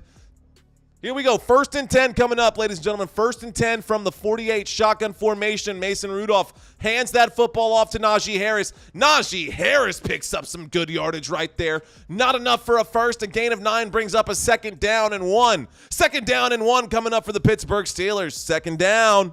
Here we go. 2nd down. All right. So 2nd down and 1. That gets the Pittsburgh Steelers across midfield. So we're inside now. Now we're inside of Steelers territory, Bengals territory. We're at about the 42, 43-yard line. There's the snap. Najee Harris gets the football again. A short gain, but it is enough for a 1st down. That will move the chains, and we got a 1st down. Pittsburgh Steelers, let's go. Pittsburgh Steelers moving the chains now. Big 1st down picked up right now. And yes, it's a trampoline park. We've got one here in San Antonio. I forget the name of it. Doesn't matter. No big deal. No big deal. Anyways, ladies and gentlemen, 12 minutes left to go in the first half of this game. Shotgun formation. We got motion on the field. There's the snap. Fakes the handoff. Mason Rudolph wheels out to the right-hand side. Winds up. Throws the football. Incomplete pass. Looks like he just throws that one away on 1st and 10. That brings up a 2nd down. Chains. So, and by the way, ladies and gentlemen, if you guys are interested in all of these things that I say, the chains are the 2 big orange sticks. Those sticks are actually split up if you push them outwards. Underneath, there's literally just interlocked chains like that. And those chains are measured out to exactly 10 yards. So when I say move the chains, that means they picked up a 1st down, and those people literally have to pick up the chains and move them to the next 10-yard marker. 2nd down and 10 coming up right here out of the shotgun. Winds up, throws. Big shot all the way down. Incomplete pass. Broken up right there. Intended for Calvin Austin on the right-hand side on 2nd down. That'll bring up a 3rd down. Here comes the 3rd down right here. Pittsburgh Steelers now facing a 3rd and 10 from the 41-yard line. Calvin Austin, who scored the last touchdown, had a good chance. That was an underthrown pass for Mason Rudolph. He had to slow down. I think that's a pass interference. That should have been clearly a pass interference.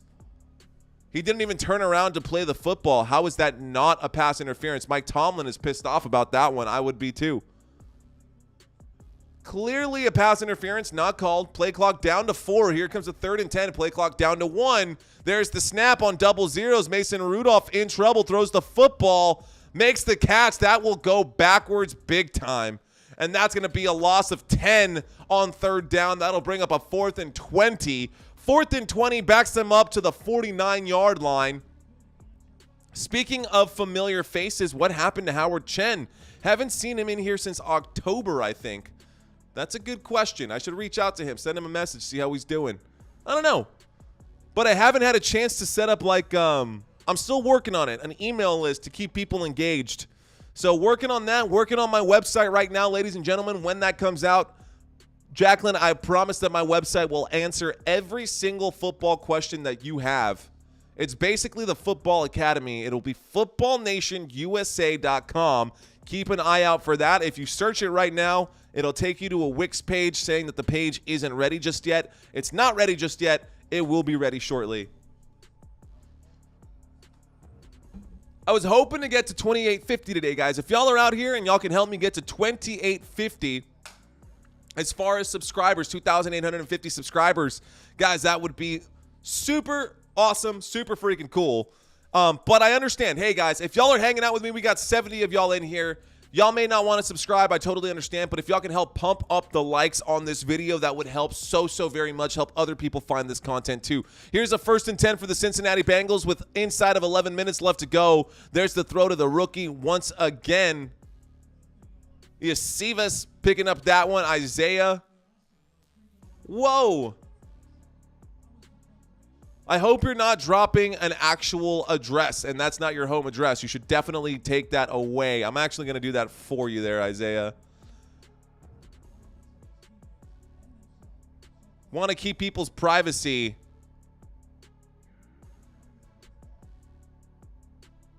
So, just trying to protect you there, Isaiah. That's fake. Okay, good. Doesn't matter. I just deleted it either way. Here we go. 2nd down and 4. Never put your address in the chat. Facts. Okay, so, ladies and gentlemen, 2nd down and 4 coming up for the Cincinnati Bengals. Okay, as long as it's fake, dude, that's totally fine. That's totally fine. But either way, don't want to roll the dice. Ladies and gentlemen, looks like the game is cutting over to the room. Nothing missing right now. Always use the White House address. Facts, Jay Harris. Always use the White House address. Pennsylvania Avenue. You're awesome the way you explain things. Very cool. Happy to help, Joey. Happy to help, my friend. Right now they are in the booth. And now we're getting back to the action here. 10 minutes and 35 seconds left to go. A 2nd down and 4 coming up for the Pittsburgh Steelers. 2nd down and 4 coming up for the Cincinnati Bengals, excuse me. Bengals have the football. 2nd down and 4. Motion in the backfield from Tyler Boyd. Shotgun formation. We wait for the snap. There it is. There's a handoff. And this time it is going to be Chase Brown who fights to try to pick up that 1st down. I think the officials might give it to them. No. They're going to mark that short. That'll bring up a 3rd down, and the Cincinnati Bengals now have a 3rd and inches coming up right here. Are they going to throw the football or take a page out of the Eagles book and do a quarterback sneak here? Let's find out. Let's find out which way this goes, ladies and gentlemen. Right now, Cincinnati Bengals, shotgun formation. 3 wide receivers to the right, 1 on the left. And we've got motion from T. Higgins this time out of the shotgun. Up at the 17-yard line, there's the snap. There's the handoff. Joe Mixon fights to get up, and he does get past that line of scrimmage. He does get past the 1st down on 3rd and inches, and that brings up a 1st down. 1st down, Cincinnati Bengals. 1st down, let's go. Cincinnati Bengals picking up a crucial 1st down right there. Can they keep the momentum going? Keep pushing the ball downfield. Let's find out right here. Isaiah, can I get a free membership to join? Please, I want to. Join what? The membership group? I don't know. Here we go, ladies and gentlemen. 1st and 10, shotgun formation. There's the snap. They're going to blitz and then back off. So fake blitz, Jake Browning throws the football back into the hands of the Pittsburgh Steelers. Pittsburgh Steelers on the return. The 30, the 20 stays in bounds, goes down inside the 15. And another turnover. Jake Browning throws that football back to the Pittsburgh Steelers. Let's go. 1st down, Pittsburgh after that, and they are inside the red zone. Man. Big gain right there. Huge job, Pittsburgh Steelers. Great job to pick that one off. Pittsburgh Steelers fans are getting hyped. Pittsburgh Steelers fans are getting hyped. Oh, man. Huge stuff. Huge stuff.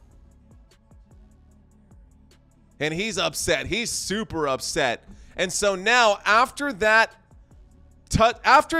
pick, after that interception right there from the Pittsburgh Steelers are now on the 14-yard line inside of the red zone, just about to score. Mason Rudolph throws the football to the left-hand side to the back of the end zone. Incomplete pass. Incomplete pass right there. Okay, so that brings up a 2nd down. 2nd down and 10 coming up right here. The Bengals are getting their butts kicked. Let's blame Mixon. I blame Joe Mixon. Joe Mixon has been struggling. Joe Mixon has been pretty bad since he's about to get 21 like Madden. That's what I'm saying, dude. That's going to be a skunk. It's always 21 skunk. You go down by 21 points. Here we go. So, Cincinnati Bengals on defense now. Here comes a 2nd down and 10 from the 14-yard line. There's the snap and a handoff to Najee Harris, who carries that football up to about the 10-yard line. That brings up a 3rd down. Here comes a 3rd down and 6 after that 4-yard gain. 3rd down coming up right here. So Hendrickson looks like he's taking his helmet off defensively, coming off the field right now. My sister is wearing headphones for no reason. I do that sometimes. Maybe she's listening to music. Why not? Let her do her thing. Ladies and gentlemen, here we go. 8 minutes left to go in this 1st half. Shotgun formation, 3rd down and 6. Pittsburgh Steelers from the 10-yard line. Steps up. Mason Rudolph on the scramble. Mason Rudolph going all the way inside, picking up the 1st down, taking a big hit. but he picks up the first down. And with all that adrenaline, he does not care. First down, Pittsburgh Steelers, and we've got a 1st and goal from about the 3-yard line. First down, Pittsburgh. Oh, man, Pittsburgh Steelers looking good right now. Pittsburgh Steelers driving very well. Let's go ahead and bring up the spread for this game. There is the spread, ladies and gentlemen, so it wasn't meant to be this big of a blowout. The Bengals were actually favored to win this game. That's definitely not going on right here. Motion in the backfield. There's the snap. Najee Harris gets the carry. Najee Harris dives his way in, punches in the football. Touchdown, Pittsburgh! The Pittsburgh Steelers getting another one. Let's go. Touchdown, Pittsburgh Steelers. I don't make shorts right now, Isaiah, because we are in the middle of the football season, and I genuinely just do not have time to make shorts. I don't do this full time, my friend. Touchdown, Pittsburgh Steelers. Let's see if they count that. It should be. Let's see if the ball breaks the plane before his knees go down. Yeah, he definitely scored that one.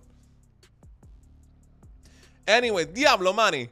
Touchdown, Pittsburgh Steelers. That's a good question, Isaiah. So, during the football season, we go live, and when I go live, we stay live. I dropped a couple of shorts. Trust me, whenever this football season is over, and actually when we start getting into the postseason and we have less and less games that we have to cover, I will start doing more short-form content, and I'll be doing a lot more long-form content as well. Just right now, because I have to work a normal 9-to-5 job, I'm also building out my website right now and doing a bunch of other things on the back end. Working on a bunch of different projects. But I promise you, Isaiah, those shorts will be coming back here soon. Those shorts coming up. I go live 4 times a week, which is more than a lot of other streamers who don't put out additional content. Sometimes other streamers will cover 1, maybe 2 games, and that gives them additional hours that they can use to create these shorts. Anyways, long story. Not trying to get all wrapped up into this, but thanks for asking that question. That is a good question, Isaiah. All right, Ghost of Keith checking in. The Bengals better hope for a miracle on 34th Street. Joe Burrow is not playing. Joe Burrow is absolutely out of this game. He's out for the rest of the season, Jacqueline, so keep that in mind. He won't be coming back anytime soon. Joe is out for the season. Thanks, Ghost, for clarifying that. Okay. So we go to a commercial break after the score, ladies and gentlemen. We are back to a commercial break after the score, which means, perfect time to check out the chat, check out the conversation with you guys. If you guys want to get to know me, all you got to do is hit that thumbs up. So the Pittsburgh Steelers are now up by 3 touchdowns. A 3-touchdown game. Pittsburgh Steelers have a huge lead right now. This is before the half. If they keep this up right now, they're going to end up, we might have another situation like the Raiders and the Chargers game or the Dolphins and the Broncos game where it's clearly a one-sided match. But let's see how this one goes. All right. Not missing a whole lot, ladies and gentlemen. You've missed a lot if you're just now checking into this live stream. A lot has happened lately. Guess what, Mario? Guess what tomorrow and Christina tomorrow? Another 63-point game. Another 63-point game. Absolutely right, my friend. I think it very well may be another 63-point game. But let's see what the Steelers can do. I'm sure Steelers fans out there don't mind a 63-point game. I think Steelers fans out there are looking forward to a 63-point game. Okay. Looks like I've cut too far over on this. Let's blow this up a little bit.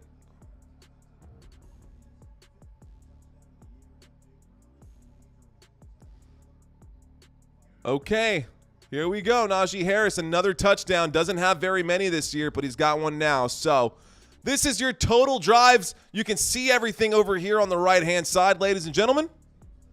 You're watching Football Nation. My name is Manuel. I am your host. Thank you guys so much for watching this live stream. Not sure if the Steelers team could put up those points, but you never know. Maybe against this Bengals defense, because the Bengals defense is definitely looking a little shaky right now. They've given up 21 points, and Jake Browning has thrown 2 interceptions in the first half already. Jake Browning might end up getting benched.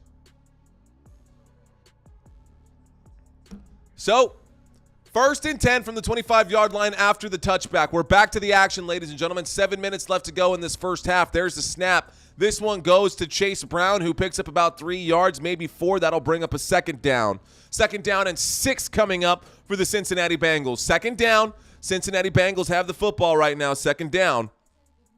Here we go. So second down, Cincinnati. Cincy has the ball. Waiting for the snap is Jake Browning and company. Pittsburgh Steelers lead by 21. It's a 3-possession game, guys.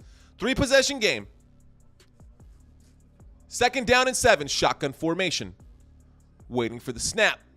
There it is. Jake Browning backs up in the pocket, winds up, throws, catches made. Tyler Boyd bounces off of a player, and he picks up some pretty good yardage, and he gets all the way up to the 43. Big first down for the Cincinnati Bengals. Let's go. First down.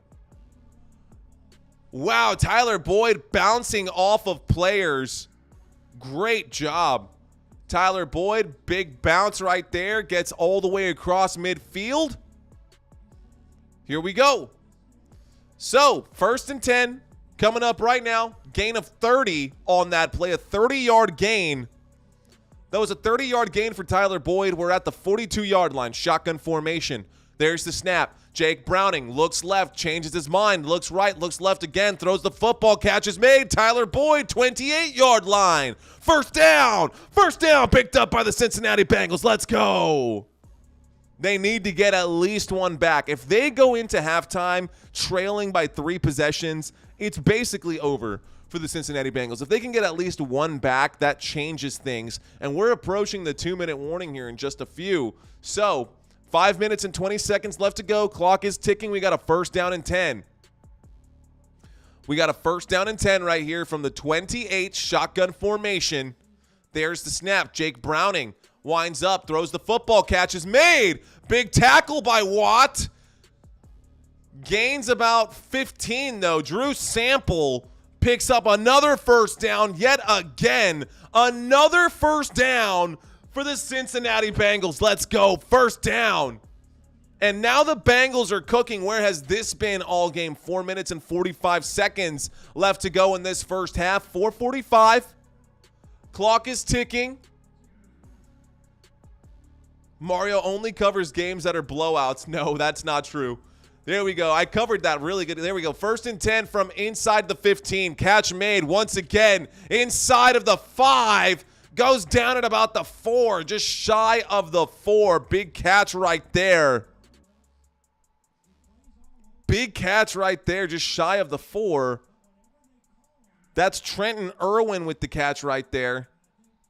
I wonder if this helps more. If you guys would rather see that, if you guys would rather see this, I'll just leave this because this is what I got. Okay. Trenton Irwin with the catch. So far this season, only 241 yards, 18 receptions, and a touchdown. Almost got another one there.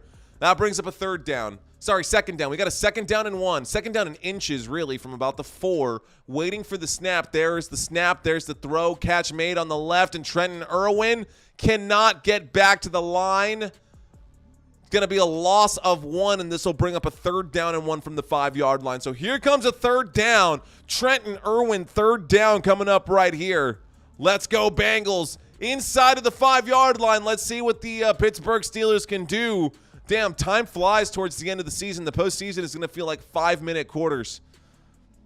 Dude, honestly, yeah. But this game has gone by pretty quickly. There have only been 1 or 2 flags this entire game by either team. So pretty disciplined. Third down and 1 coming up right here. Third and 1. Waiting for the snap is Jake Browning. There's the snap. He hands that football off. They push the pile. Does he get it? I think the officials are going to mark him short. They only needed 1 yard and they did not pick it up. Fourth down coming up on third down and 1 from the 5-yard line. We got a 4th and 1 from the 5-yard line. Joe Mixon, 4 carries, 4 yards. Get that bum off the field. 4th down and inches. Joe Mixon cannot even pick up a yard in this game. I could pick up a yard. You got to be kidding me, dude. So they're going to go for it. Harris saying that, Jay Harris checking in saying they're going to have to go for it. I agree with you, Mr. Harris. I agree with you, Jay. They're definitely going to have to go for it on this one.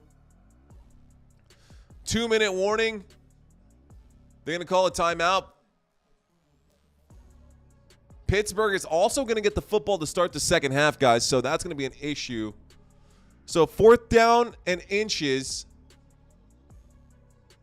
They're going to take – is that a red flag on the field? I think there might be a challenge right now. I agree, Ghost. Joe Mixon is washed. I'm ready, says Supreme. And they're going to take another look at this one to verify and see if this one is actually going to be a stop or if this is actually going to be a first down. That was pretty close. It was very close. Guys, tell me the truth. I know that most of you guys who are watching this have checked out this live stream many times, multiple times. Do we go back to the old background? I know it's the holiday season. I was just doing this just to be festive. But if this is cheesy, man, I'll get rid of it. We can go back to the old stuff. I'm totally fine with that. Totally fine with it. Got no problem. And it should be an easy fix.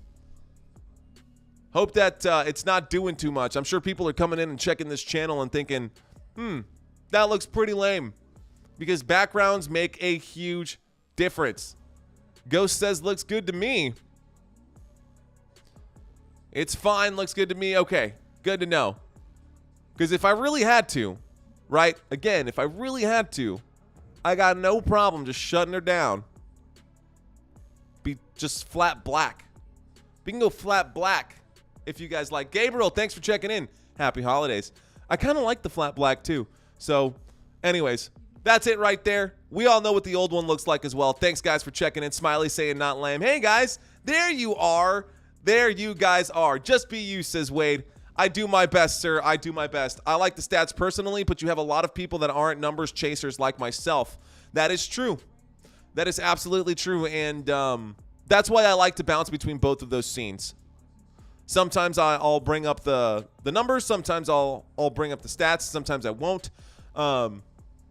We can find out different ways to work this out. The other question, does the stat board matter as much to you guys, or do y'all prefer the actual drive chart? Because the drive chart itself means something too, right? I can bring this up and make it the larger portion of the two and just have the small stats on the side. Vice versa. I'm always looking to improve on this channel. Thanks, Gabe.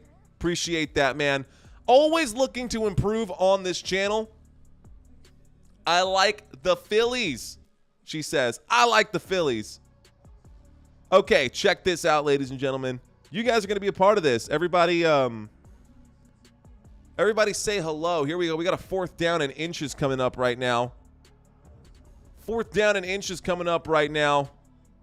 4th and inches, 2 minutes and 19 seconds left to go. Campy, thank you, my friend. Appreciate that. Thank you, thank you, thank you. Let's celebrate the first super on this live stream. Thanks, Campy. There's on 4th and inches. Winds up. Throws the football to the back of the left side. No flag intended for T. Higgins. No flag on the play. Jake Browning goes down. And just like that, the incomplete pass will be a turnover on downs in the Pittsburgh Steelers with 2 minutes and 14 seconds left to go in this game. With 2 minutes left to go in this first half, I should say, are going to take over. Still got the 2-minute warning. Still have 2 timeouts. How is there no flag there? That is twice. How is there no flag there? You've got to be kidding me. I am so sick of the officials this season. That is the second time that it's happened, ladies and gentlemen. That is the second time that it has happened that they've tried to pick up. Yeah, I know, Jay. I agree with you. Thank you to whoever just subscribed to this channel. I can see your face that was just bouncing right there, but I couldn't read it. But thank you so much for liking and subscribing to this channel. 1st and 10, shotgun formation, throw out to the flat. Steelers have the football. Jaylen Warren picks up about 6 yards there. Big gain by Jaylen Warren. That moves the football a couple of yards. That brings up a 2nd down. And this should take us to the 2-minute warning. So Jay Harris checking in, dropping a very pretty obvious thought right there. Dropping a pretty obvious thought right there saying, what? You have an inch to pick up and you throw the football? Shaking my head. I agree. I don't like that play call at all from the Cincinnati Bengals. No idea.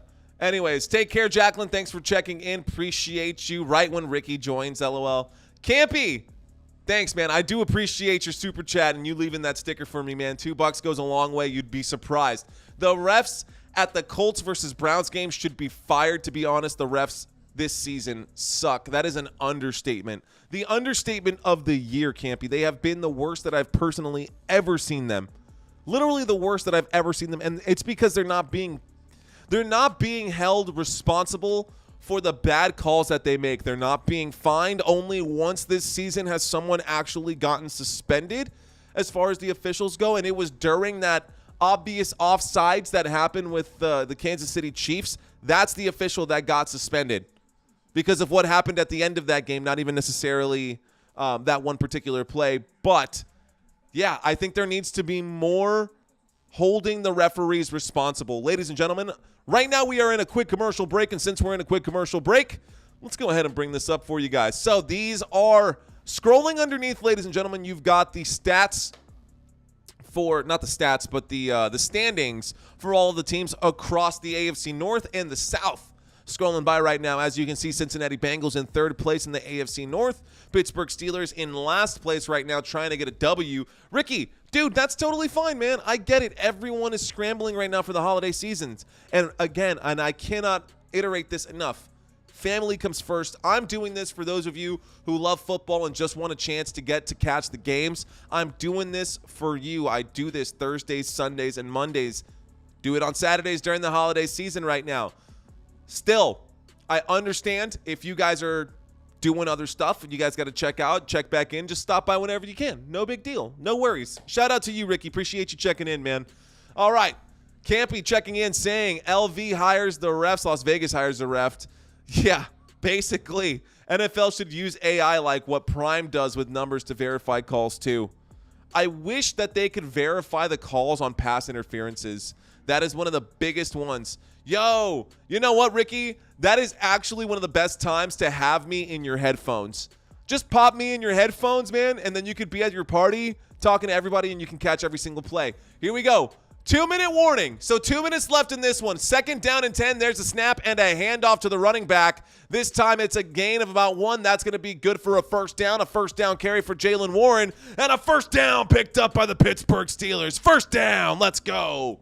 So that brings up a 1st and 10 coming up for the Pittsburgh Steelers. A 1st and 10 up to the 16-yard line. Mason Rudolph takes the snap. He's in trouble. Has to get rid of it. Throws that football straight into the ground. That brings up a 2nd down. Merry Christmas, says Smiley. Merry Christmas to you, Smiley. The ghost of Kiev. LOL, Ricky. I hope the Seahawks blow them out. I hope so, too. I think the Seahawks did get it. I think the Seahawks deserve it. Hire me. I'll go ref, and we'll always make sure the calls are 100. I want to catch a free NFL game in person and get paid. Refereeing is a lot of fun. If you've never done it, you should check out the first video on my YouTube channel. I did refereeing earlier this year. I had a lot of fun. Shotgun formation, 2nd down and 1. They bring on the blitz. He's in trouble. Overload coming in. Throws the football to the left-hand side. Incomplete. Brings up a 3rd down and 10. So 3rd down and 10 coming up for the Pittsburgh Steelers.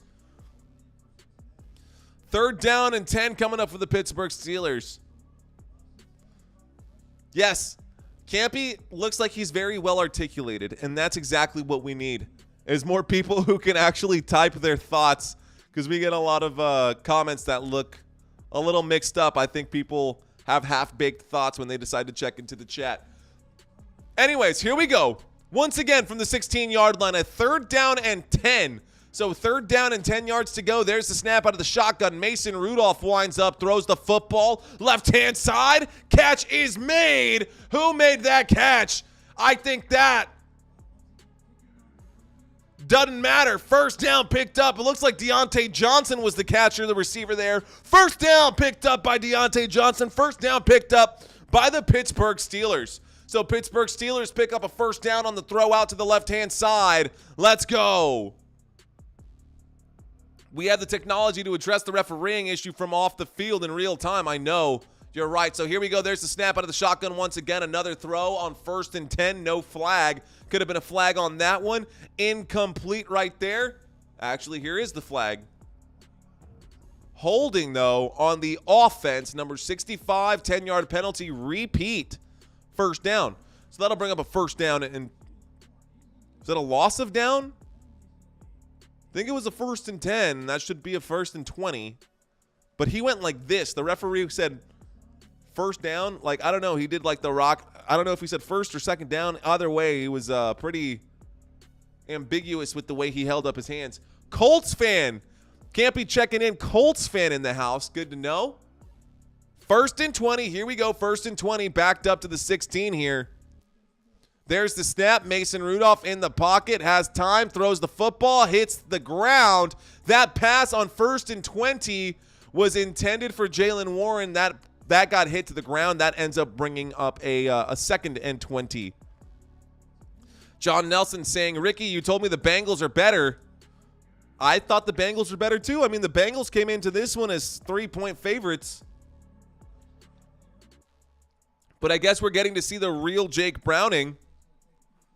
Jake Browning definitely not doing what he had been doing previously.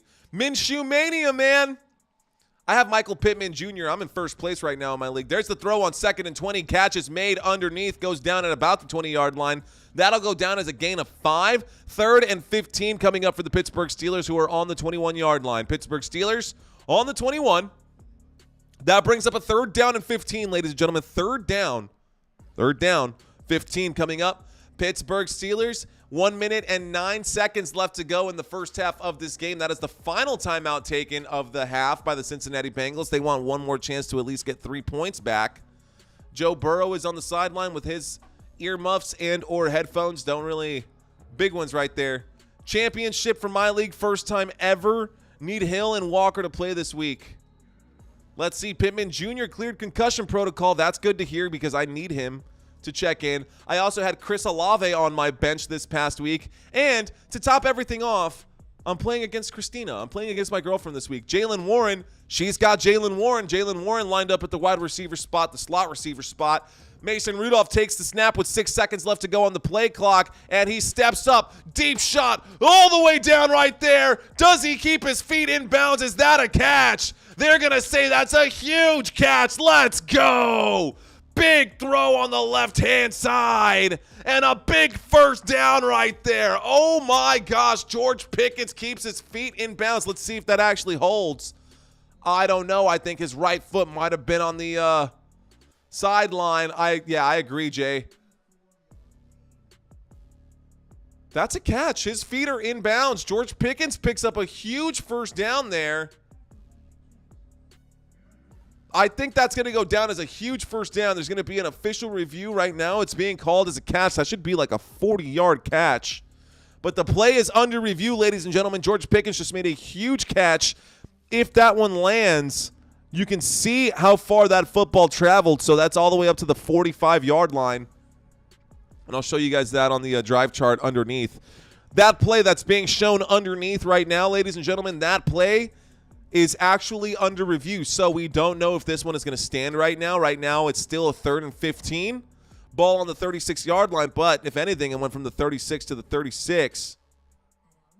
It went from the 20 to the 36. So let's see. Ricky saying subscribe if you have not already done so. I'm with Ricky on that one. Ladies and gentlemen, my name is Manuel. You're watching Football Nation. Merry Christmas to each and every one of you guys who's out there watching this live stream, watching this live commentary. And I think this one's going to stand. I just saw it pop up right here. That should bring up a huge first down, and a first down for the Pittsburgh Steelers. I hope you guys like what you see. I do this week in and week out, ladies and gentlemen. Tomorrow we'll be covering the Dallas Cowboys and the Miami Dolphins. So if you don't have a chance to catch the game, you can do that here with me. My name is Manuel.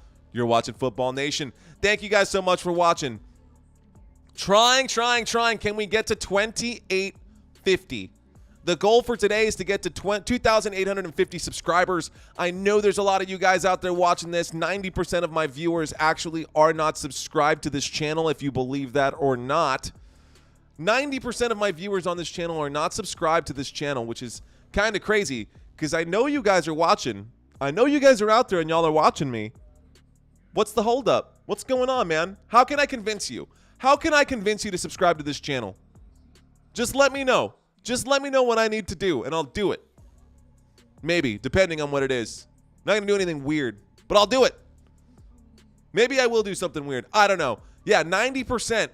Smiley, peace, big R. Yeah, Jay Harris, 90% of the people who watch this channel, if I were to show you my analytics, 90% of them who come back repeatedly, these are repeat watchers, 90% of them aren't subscribed to this channel, which blows my mind. Anyways, no big deal. Cheers to you guys. Appreciate y'all watching. Here's the replay once again. George Pickens, they're showing that catch. Great catch by George Pickens. Great focus to keep both feet in bounds while he made that catch. Excellent move right there. First down. Here we go. First down from the 35-yard line. Shotgun formation. 3 wide receivers to the right. Mason Rudolph looks right. Changes his mind. Looks left. Check down. Catch made by Jalen Warren. He picks up about 7 yards. That brings up a second down.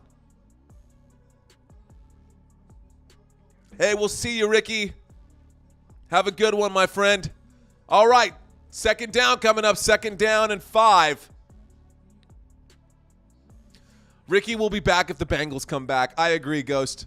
I agree. So, we're still in the first half. 56 seconds left to go. A second down and 5. Shotgun formation. Mason Rudolph takes the snap, looks right, throws right, catches incomplete. That'll bring up a third down. Intended once again for Pickens. Hey, Jacqueline, welcome back, girl. Appreciate you. I sub to a lot of football channels. You have the best live game experience. Thank you, Jay Harris. Dude, thank you so much, man. I really appreciate that. I don't know how or what it is that I need to do to start pumping this out, because there are other YouTubers out there who are killing it with their numbers, but I don't feel like their quality of content is the same. I don't feel like they actually bring you every snap, every play, and every down. Doesn't matter. I don't want to cry about it. I just need to figure out what I need to do to get on that level. Third down and 5. There's the snap. Quick throw this time to the left-hand side. George Pickens makes the catch. Cannot stay on his feet. He makes the catch, and that's going to go down. Why are you marking it there? Are they saying that the official is saying that he made the catch and that he fumbled the ball after backing up right now? Ladies and gentlemen, so George Pickens, I don't know. So they're going to call it a 4th down and 6. It should be. What a weird call right there. So George Pickens made the catch. He took a hit. When he took the hit, he ended up spinning and going down. And then as he went down, he let go of the football and scooped it back up. I didn't see a beanbag on the field, so I don't know why they didn't give him that forward momentum. But anyways, here we go. Where's Ricky? Ricky's taking a nap, says Jay Harris. Ricky's taking a nap. Anyways, here we go. 4 seconds left to go. Timeout has been called. There's 4 seconds left to go in this first half, ladies and gentlemen. The field goal unit for the Steelers is going to come up right here. Here's Chris Boswell getting ready to kick this one. Chris Boswell getting ready to kick this one, ladies and gentlemen. Let's see what happens here. So, all right, Chris Boswell with a 50-yard field goal attempt. Here we go. Bro, it's not even halftime. Yeah, this is going to be a long game. No, it is halftime right here. 4 seconds left to go. Chris Boswell getting ready to kick this one right now. Waiting for the snap. There it is from the left hash. A 50-yard field goal attempt goes up all the way, and it's good. Score. Put up 3 points. Field goal made by the Pittsburgh Steelers. Cincy's taking a nap too. Cincy needs to wake up. I think Mixon slept through the first half. Mixon has been checked out of this team for a while. I feel like the Cincinnati Bengals have been getting ready to let go of Mixon for the whole season. They weren't even sure if they were going to re-sign him. They were going to get 2 new running backs besides Samaje Perine leaving. They should have gone ahead and Samaje Perine, not Samanji. There's no N. It's not Jumanji. Anyways, so ladies and gentlemen, that takes us to halftime. Thank you guys so much for watching this live stream. Thank you guys so much for hanging out with me. I am your host, Manuel, and you are watching Football Nation. Guys, right now you're watching Football Nation. So, let's talk about the first half stats. 12 minutes. Right now I've got 4:54. 12 minutes added to 4:54 means that we'll be back to the action at, I can't math right now. 10 minutes would be 04:06. So, at 5:06, we should be back to the action. if these numbers actually hold up properly. It should be 12 minutes at halftime. But we'll go through the numbers. Everybody take a look at the right-hand side of your screen. Cincinnati Bengals come into this game at 8-6. The Pittsburgh Steelers come in at 7-7. Pittsburgh Steelers definitely lighting up the Cincinnati Bengals today. Cincinnati Bengals lost to the Pittsburgh Steelers back in Week 12. That is the last time that the Steelers actually won a football game, was in Week 12 against the Cincinnati Bengals. So they know the right recipe. They've got the formula to beat the Bengals. Anyways, Jake Browning, 16 of 22 in this game, only 146 yards, no touchdowns, 2 picks. So Jake Browning, 2 interceptions, not a good game from him. Definitely affects the team when you don't have Jamar Chase, but you didn't think that it would affect them this much. So Chase Brown is the lead rusher for the Cincinnati Bengals as well. Chase Brown, 3 rushing attempts, 11 yards. Joe Mixon, 5 rushing attempts, 4 yards. Tyler Boyd, 4 targets, 3 receptions, good for 49 yards. Andre Iosivas, got to get used to saying that name because I'll probably end up saying that name a while. Something tells me that if the Bengals lose today, we won't be seeing Jamar Chase or the rest of the Cincinnati Bengals really for the rest of the season. Bengals really need to win this game or at least keep this one competitive just for morale purposes altogether. Anyways, right now we're in the middle of halftime, ladies and gentlemen. Halftime just started. We should be getting back to the action in about 10 minutes right now. Just going through some fantasy numbers for those of you who are doing either daily fantasy sports or you're doing, your regular fantasy lineups. So not a whole lot of action. Nobody on the Cincinnati Bengals side has 10 fantasy points at all. Nobody has double digits. On the other side, though, the Pittsburgh Steelers, Mason Rudolph has completed 12 of 19 passes for 193 yards and a touchdown. No mistakes on his side. Najee Harris has 47 yards and a touchdown. Jaylen Warren has 3 rushing attempts, good for 9 yards on the ground. But through the air, Jaylen Warren has another 24 yards. So 3 games in a row coming into this, Jaylen Warren has gotten at least 25 receiving yards. He's only 1 yard shy of hitting that number. George Pickens, look at how George Pickens is doing right now. This is the end of the first half, and Mr. Pickens has 5 targets, 3 receptions, good for 129 yards and a touchdown. 21 fantasy points for George Pickens, head and shoulders above the rest of everybody on the field right now. Guys, the next game coming up is tomorrow's game. And I'm so hyped for tomorrow's game. I know today's game right now is the Cincinnati Bengals and the Pittsburgh Steelers. But my Dallas Cowboys, man, I'm so ready to watch the Cowboys play the Dolphins. Watch them play the Miami Tuna Fish. Both of those teams going in at 10-4.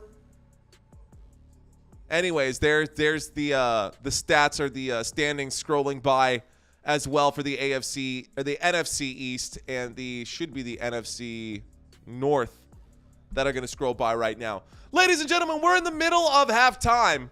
In the middle of halftime, it is Christmas, and normally I'll drink a beer. Normally I'll drink something here on the side. No big deal. Right now I'm drinking iced tea, or not iced tea. I'm drinking hot tea. This was suggested and recommended by one of you guys, actually, so appreciate y'all for this. It has helped me from cracking my voice time and time again. But it is the holidays, so I did bring my friend, Mr. Crown Royal. That's right. I brought my friend, Mr. Crown Royal, and if you guys are interested in picking up something similar or picking up just about anything, you can do so using my link, actually, and they would be delivered directly to your house. It's called Drizzly. It is a free delivery service. Not free. You get $5 off your first delivery, so the actual delivery fee is free. So if it's your first time ever ordering from Drizzly and you use my affiliate link underneath there, you'll actually get that delivery for free. And yeah, you get booze just taken straight to your house, man. It's awesome. It's super cool.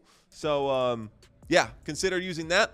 And if you're looking to pick up some Football Nation swag, like this Football Nation mug, which is not full of coffee, it's now full of Crown Royal, then you can do so as well. Look at this. This is my design right here.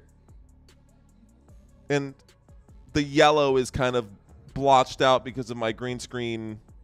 Anybody who does YouTube knows that the chroma color doesn't like yellow or blues because they're too similar to the green screen. Anyways, the point is, thanks guys. Appreciate y'all watching. Appreciate y'all being here. We are in the middle of halftime. Since we are in the middle of halftime, let me drop a quick video for you guys. I drop this typically at the end of my streams. We've got a lot of really good games coming up this holiday season. Give me just a minute, y'all. I will be right back. Please don't go anywhere. Seriously, just hang out with me. I'll be right back. I super pinky promise. So, let's see if I can find it. I don't think I can. So, I'm going to give the Steelers fans who are winning one more time some Steelers hype for you guys. So, if you're a Steelers fan and you're watching this one, I'll be right back. Number 3, the Pittsburgh Steelers. The Steelers are tied for the most Super Bowl wins in NFL history with 6 Super Bowl titles. We've mentioned loyal Pittsburgh Steelers fan base. In 2008, ESPN ranked the Steelers fans as the best in the NFL, citing their unbelievable sellout streak of selling out every home game since 1972. What? For years, Pittsburgh Steelers fans have flocked to Heinz Field to watch iconic players like Mean Joe Green, Terry Bradshaw, and Troy Polamalu. How about that? Oh my goodness. Why not? He's had that kind of a day. Wow. The Pittsburgh Steelers have numerous unofficial fan clubs in many cities throughout the country, and the signature terrible towel has been described by the Associated Press as the best-known fan symbol of any major pro sports team. The Pittsburgh Steelers yellow is impossible to miss, especially when you have 3.4 million Instagram users who are happy to wear their colors. All right, so shout out to you guys who are Pittsburgh Steelers fans. Ladies and gentlemen, you're watching Football Nation, and right now, I'm going to do something that I don't normally do. Yo, Edward, what's going on, my friend? He says, now I have time for my Football Nation fix, the way to enjoy the game, especially with your awesome performance. Thank you, sir. Thank you, sir. I appreciate that so much. Look at that, man. Oh, man. That makes me really happy. Now, and let me make sure, let me see if I can fix the blur on what's going on here. I think I have the right upload speed. I don't know why I'm so blurry today. It shouldn't be so blurry. But you know what? For Christmas right now, we're just trying to get new stuff. The next thing that I want to get, ladies and gentlemen, is to pick up a PC that can actually push out the processing power that I need for this. In order to get the right, quality content. Kimbro, what's going on? Good to see you, my friend. Thanks for checking in, Kimbro. I appreciate that. Okay, you guys are making me smile. And Glenn checking in. This is the squad. You guys are checking in right now. Thank y'all so much for being here, dudes.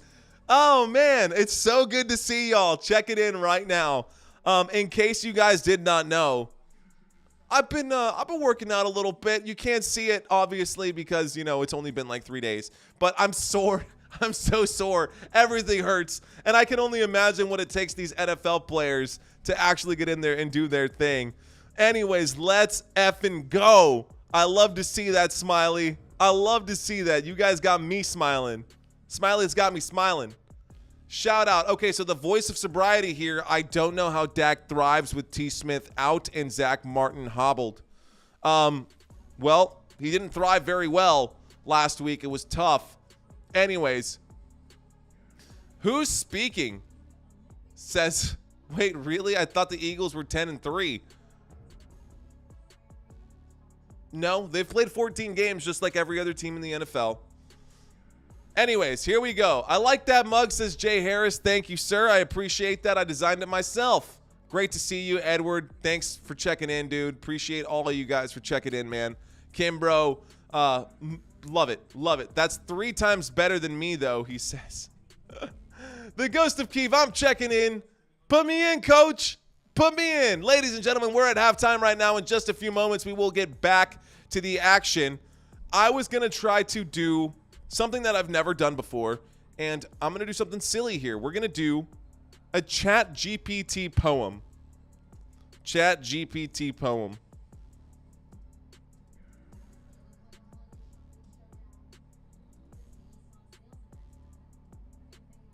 Let's see what it says. I asked ChatGPT to write me a Christmas football poem, and this is the output that it gave me. In winter's grasp, when snowflakes dance, upon the gridiron a festive chance, with helmets gleaming 'neath the light, a Christmas game, oh what a sight. The quarterback, a Santa's sleigh, delivering passes, and a skillful display. Receivers dance like ornaments bright, chasing glory in the pale moonlight. The linemen steadfast and snow-clad trees, guarding their quarterback with chilly ease. In frozen breath, they call the play a festive football ballet on display. That's so bad. That's it. I mean, it's not terrible, but it's definitely not good. And that's just halfway through. Should I keep going? I'm gonna just voluntarily just say no. That was fun. That was fun. Good job, ChatGPT. Glenn, what's going on, Mr. Corbell? Love to see it. He says Ferguson has to have his best game. Dolphins may be vulnerable to a slippery tight end. Getting a phone call right now. A big one. Hang on, ladies and gentlemen. I will be right back. Please don't go anywhere. Hang tight. Hang tight. This is uh-oh. Hang on. Hold tight. Hang tight. Hang tight. I'll be right back. I promise, guys. I never do this. I'm sorry. Hang on. I'll be right back. Number 3, the Pittsburgh. Welcome to Football 101. In this video, I'm going to explain the very basics of American football. Be sure to like this video and subscribe if you want to learn more about America's favorite sport. Let's start with player positions. Each team starts off with 11 players on the field. No matter what, every play requires 5 players on the line of scrimmage. This is your offensive line. The O-line is made up of the biggest players on the field and is arguably the most crucial position group in all of football. Without a good offensive line, the offense will have a tough time getting things done. They're responsible for protecting the quarterback on passing plays and for opening up holes for running backs on running plays. This is the center. The center is the only position in all of... Okay, sorry about that, guys. Had to take a big call right there. Important family call. Anyways, we're back to the action right now. Again, family supersedes everyone. I'm sorry, guys. I love y'all, but I love my family too, and I got to give them the love they deserve. Here's the kick, ladies and gentlemen. We're starting the second half, so got off the phone just in time. Luckily, no bad news. Things are looking good, and the Cincinnati Bengals are going to kick this football over to the Pittsburgh Steelers, who have been the only team scoring in this one. Pittsburgh Steelers now lead 24-0, and they start with the football on the 25-yard line. Check out the scrolling text at the bottom, ladies and gentlemen. You can see the number 1 players in fantasy football right now. All of these guys are going to be quarterbacks. I think these are, what is that? What is scrolling by? This is what I'm looking at. Fantasy leaders right now for the week. George Pickens is actually sitting somewhere with his numbers in that top list. There's the snap. There's the throw on 1st and 10 to Jaylen Warren. Jaylen Warren running horizontally and vertically at the same time. Picking up some yardage there. Using both the X and the Y axis on that run. Good catch. Good run. George Pickens having himself a day, guys. That brings up a second down. Sorry, that was Jaylen Warren who had that carry there, but George Pickens is having himself a day. They're showing George Pickens time and time again. George Pickens is somewhere in that list inside of the top 21. That actually would put him at number 5 right now with 21 fantasy points, just ahead of Demarcus Robinson. Here we go. 2nd down and 4. There's the snap out of the shotgun and a handoff to the left-hand side. Najee Harris bounces off of a defender, picks up another 3 yards. That brings up a 3rd down and 1. 3rd down coming up for the Pittsburgh Steelers, and it looks like it is starting to rain, and not just a little bit of drizzle. It is raining right now, like raining big time in Pittsburgh. So let's see what they do and how this affects the football game. Let's see how this affects the football game. It is definitely starting to come down heavy in Pittsburgh at Heinz Field. Yes, Heinz, like the ketchup or the mustard. That's right, the mustard yellow. Shotgun formation. Here we go. There's the snap. Steelers handoff right there this time. That's going to be a gain. Najee Harris picks up the first down. First down, Pittsburgh Steelers moving the chains right there. Picking up the first down. Najee Harris straight through the teeth of the defense right there. Good run. Let me pull up the chat once again so I can see what you guys are talking about here. Harris Mario tried what? A poem, Jack. It was a bad poem. But I like that Mario tried it. Wait, what? Christmas poem? It was a Christmas football poem that made no sense. It was bad. Here we go. Shotgun formation. I'll write a better one. That actually would be fun for tomorrow. Here we go. Shotgun formation. There's the snap. On 1st and 10, a throw out to the left-hand side on the move right there. And that brings up a 2nd down and 4. That'll bring up a 2nd down and 4. The receiver on that one was Boykin. Boykin made the catch. That's a funny name. Boykin. All I want for Christmas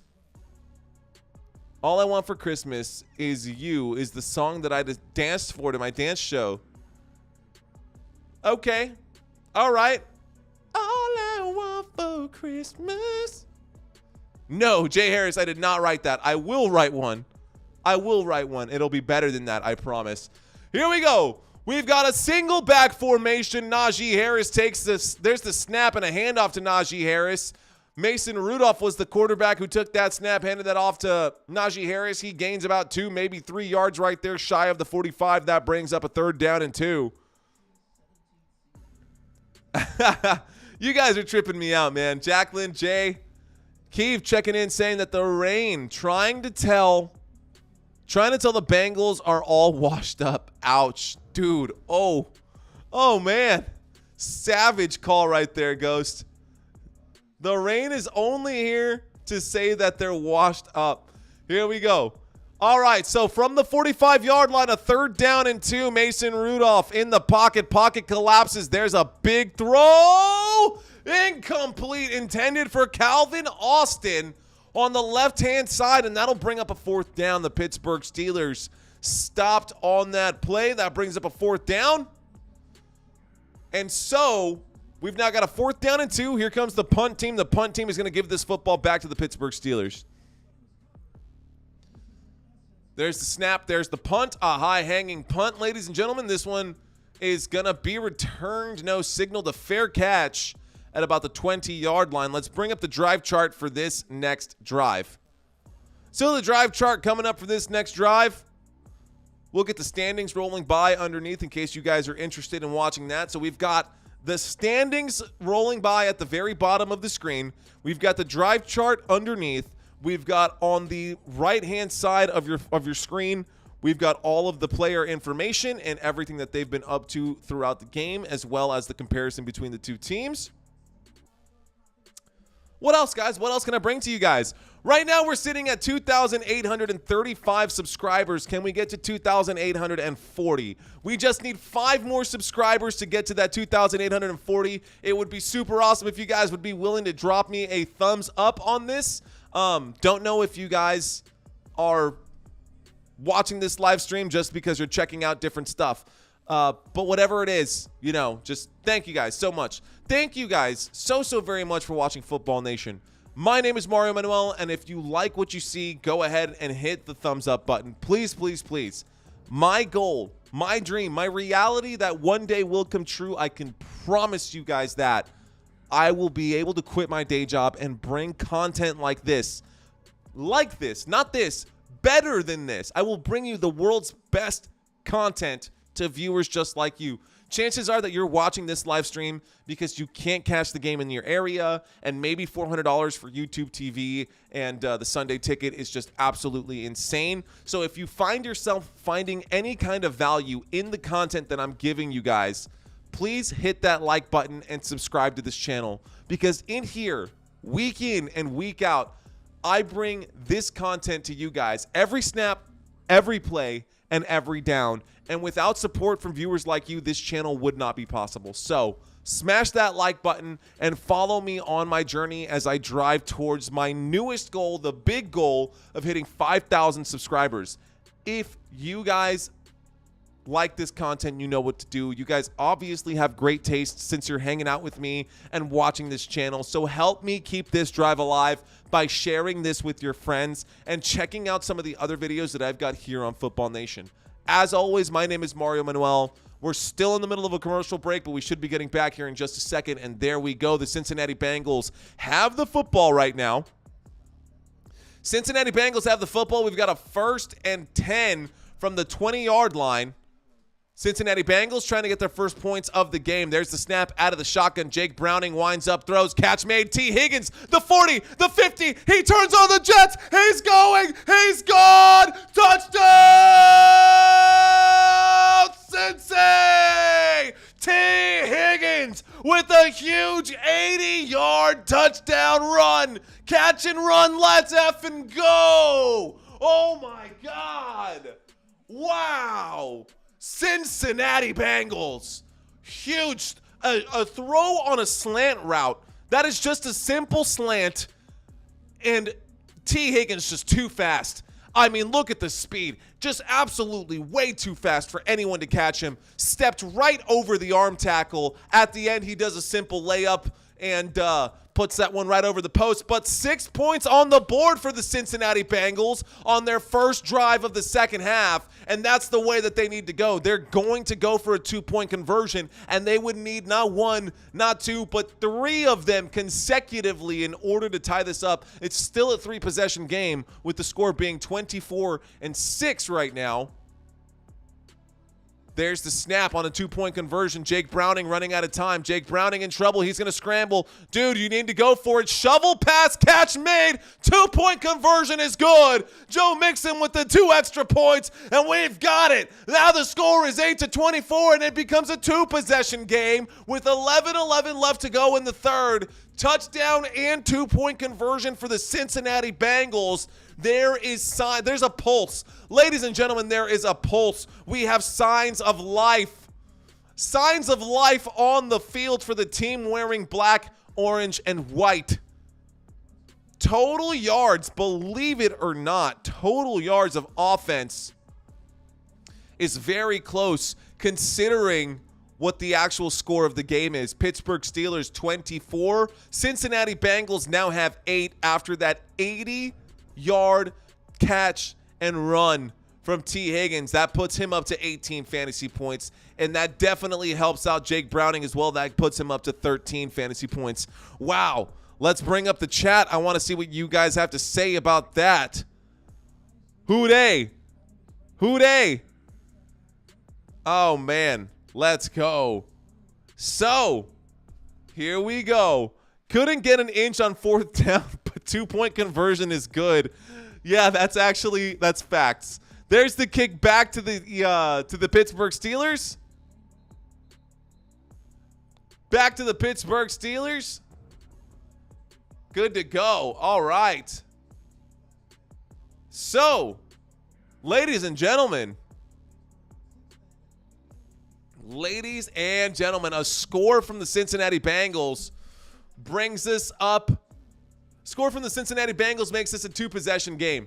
11:11 left to go. Make a wish. This would be the time to make a wish if you're superstitious or if you believe in that. This is the time to make the wish for the Cincinnati Bengals to come back and win. Here we go, single back formation. We got motion in the backfield waiting for the snap. Here comes the blitz. And Mason Rudolph has to throw the football. Catch made on the right-hand side, a gain of about 8. A big hit laid out, a big catch made, though. A big catch made. They're going to need some stops or a turnover, score, and then convert 2. They need to convert twice more. We have to be loud. It's just how we do this. You already know. You already know, Jay Harris. You already know. And if it helps, I'm still going to get loud. I'm sorry. I will get loud. But if it helps, Jacqueline, I will turn my head away from the microphone so I don't blow your ears out. 10 minutes and 30 seconds left to go in the third quarter. Shotgun formation. Waiting for the snap is Mason Rudolph. They're up to about the 33-yard line. There is the snap. There is the handoff. Jaylen Warren gets the carry this time. Jaylen Warren fighting to get to that first down marker on 2nd and 2. Does not quite get it. That brings up a third down. 3rd down and 1 coming up right here. Okay.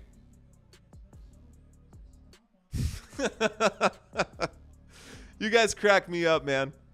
Thank y'all so much for being here, guys. Seriously, cheers to each and every one of you guys. All right, so the Pittsburgh Steelers have the football. Mason Rudolph, 3rd down and 1. Jalen Warren in the backfield with Mason Rudolph. Waiting for the snap, and yeah, it definitely looks like they did. Here comes a blitz once again. Mason Rudolph lets it go quick to George Pickens, who makes a catch on the left-hand side. The 10, the 5, the touchdown, Pittsburgh! This time going the other way. Another touchdown grab for George Pickens, and we got ourselves a touchdown on the other side. Let's go! Wow! Back-to-back touchdowns just like that. George Pickens burns the defense. Another huge play. George Pickens is killing it right now. That probably puts him at number 1. He's got 35 fantasy points. He's got 35 fantasy points, guys. Mason Rudolph has 23. Who saw that coming? The score after the extra point attempt, the score is now 31-8. Oh my gosh. You know what they say, Jacqueline, if it's too loud, you're too old. That's what they say about rock and roll. Turn it up, says Jay Harris. George, kill it. George is killing it. George is killing it. I love it. I love it. I love it. I love it. I love it. Oh, man. Definitely hype. Definitely hype. Touchdown. I love it. So, ladies and gentlemen, that takes us back to a commercial break. We can cut back over to this one. These are your fantasy leaders right now, and Puka Nacua has just been overthrown by Mr. George Pickens. Everyone on this list will shift down one spot once I plug in George Pickens onto this list. There is still a chance that on the other side of the football, T. Higgins can get his way inside of this list as well, inside of the top 10. But, of course, this is just Thursday night's game and today's game. Come Sunday, by the time the Cowboys go on, this will probably be all kinds of shifted around. I don't think anybody past the number 4 spot will still be in there. I don't think Demarcus Robinson will be on that list. So, wow, it was a very short and sweet moment for the Bengals. It was a short moment for the Bengals. It sure was. And that was one of the big things, man. I told you guys. They give up too many big plays. Another huge play given up right now. George Pickens, guys, let's break down the numbers. George Pickens today has caught 4 of his 6 targets for 195 yards and 2 touchdowns. The longest one of those going for 86 yards, 35 total fantasy points for George Pickens. If nothing else, this dude is setting, I mean, wow. We still have a whole nother quarter and a half more than, and George Pickens might just continue to eat. Let's see what the Pittsburgh Steelers end up doing. I'm taking notes from now on, he says. Anyways, the Bengals are going to need 3 scores and 3 2-point conversions. But from the way it's looking, I seriously doubt it. I agree. Hey, man, maybe we will get a shootout. Maybe the Pittsburgh Steelers will slow down a little bit, and we'll see what happens. Oh, what a game. Late December 2023. What a very special game for me as I remember. What a game. Bye-bye, 2023. Yup. You were right. I'm taking notes from now on. 195 yards, y'all. 195 yards, and we're not even in the 4th quarter yet. There's the kick back. There's the kick back. This is going to be a touchback, and the Cincinnati Bengals are going to start this drive from the 25-yard line. Where the hell is the Bengals secondary? They stayed on the plane. They're still in the hotel room. I don't know what they were thinking, but they definitely did not check in tonight. Bengals secondary struggling, and that's putting it politely, putting it mildly for the Cincinnati Bengals. Anyways, here we go. 1st and 10 coming from the 25-yard line. Waiting for the snap. There it is. Jake Browning winds up, throws, tipped at the line of scrimmage, finds its way down. That brings up a second down, incomplete. Second down and 10, coming up from the 25-yard line. No complaints about GP blocking. Jacqueline, yeah, that's too much to ask. What is she asking? Oh my, Supreme Science. Yeah, it's pretty crazy. That's pretty crazy. All right, guys, so these look like they're just... These are the rankings on what they're projected to make. There's the windup and the throw. Catch made. Gain of about 7 on second down and 10. That brings up a third down and 3. T. Higgins made the catch on that one. I feel like the 2023 year went fast. 2023 year went by fast. Words are hard to say today. Anyways, these are the projections. These are the rankings coming into this week. Everyone is expected. These are the projected points. Something tells me these are going to be way off. This is going to be way off. Why is Brock Purdy even in there if he's only projected 14? That makes no sense. George Perkins. Third down and 2, 33-yard line. There is the snap. Jake Browning winds up and throws the football. Catch made at about the 47-yard line. Once again, the target is T. Higgins. First down picked up by the Cincinnati Bengals. First down. First down by the Bengals. First down by the Bengals.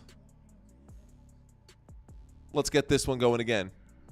Oh, man. Glenn checking in saying Flipper Anderson set the NFL record when he gained 336 receiving yards for the Rams in overtime win over the Saints. Good to know. All right, that's a good fun fact. I'll actually add that to my repertoire. Shotgun formation. 2 wide receivers left, 2 on the right. There's a windup, throws to the left-hand side. A flag on the play comes in, and that's going to be a gain, a first down gain. That looks like a big first down right there, too, but let's see what the flag is. Mixon right now, Joe Mixon right now not having a great game. Joe Mixon right now has 4 fantasy points, Jay. So offsides on the defense, that penalty is going to be declined. That's going to go down as a big first down by the Cincinnati Bengals on that catch. A big catch on the left-hand side right there. Penalty was declined.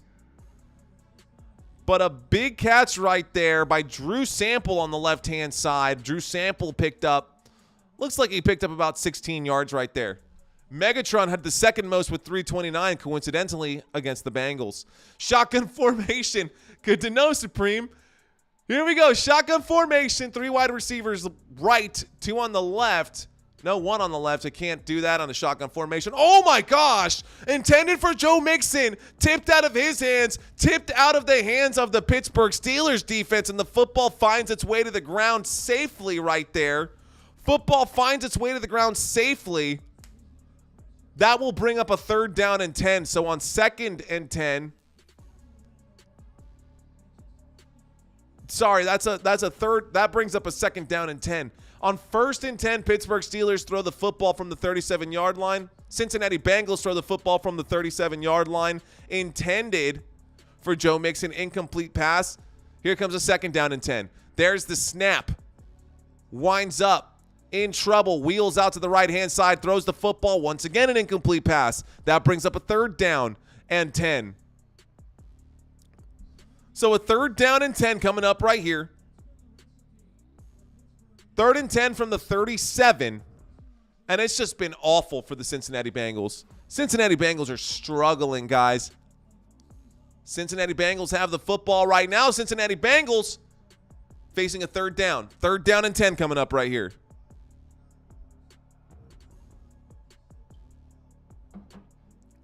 Here we go. Shotgun formation. 3 wide receivers right, 1 on the left. Jake Browning takes the snap. He looks left. He decides to wind up and throw underneath. Intended for Drew Sample. He makes the catch. It's actually Hudson. Hudson makes the catch either way. Here comes a 4th down and 5, and they need to go for it here. On 4th and 5, are they going to try to get them to bite and go off sides?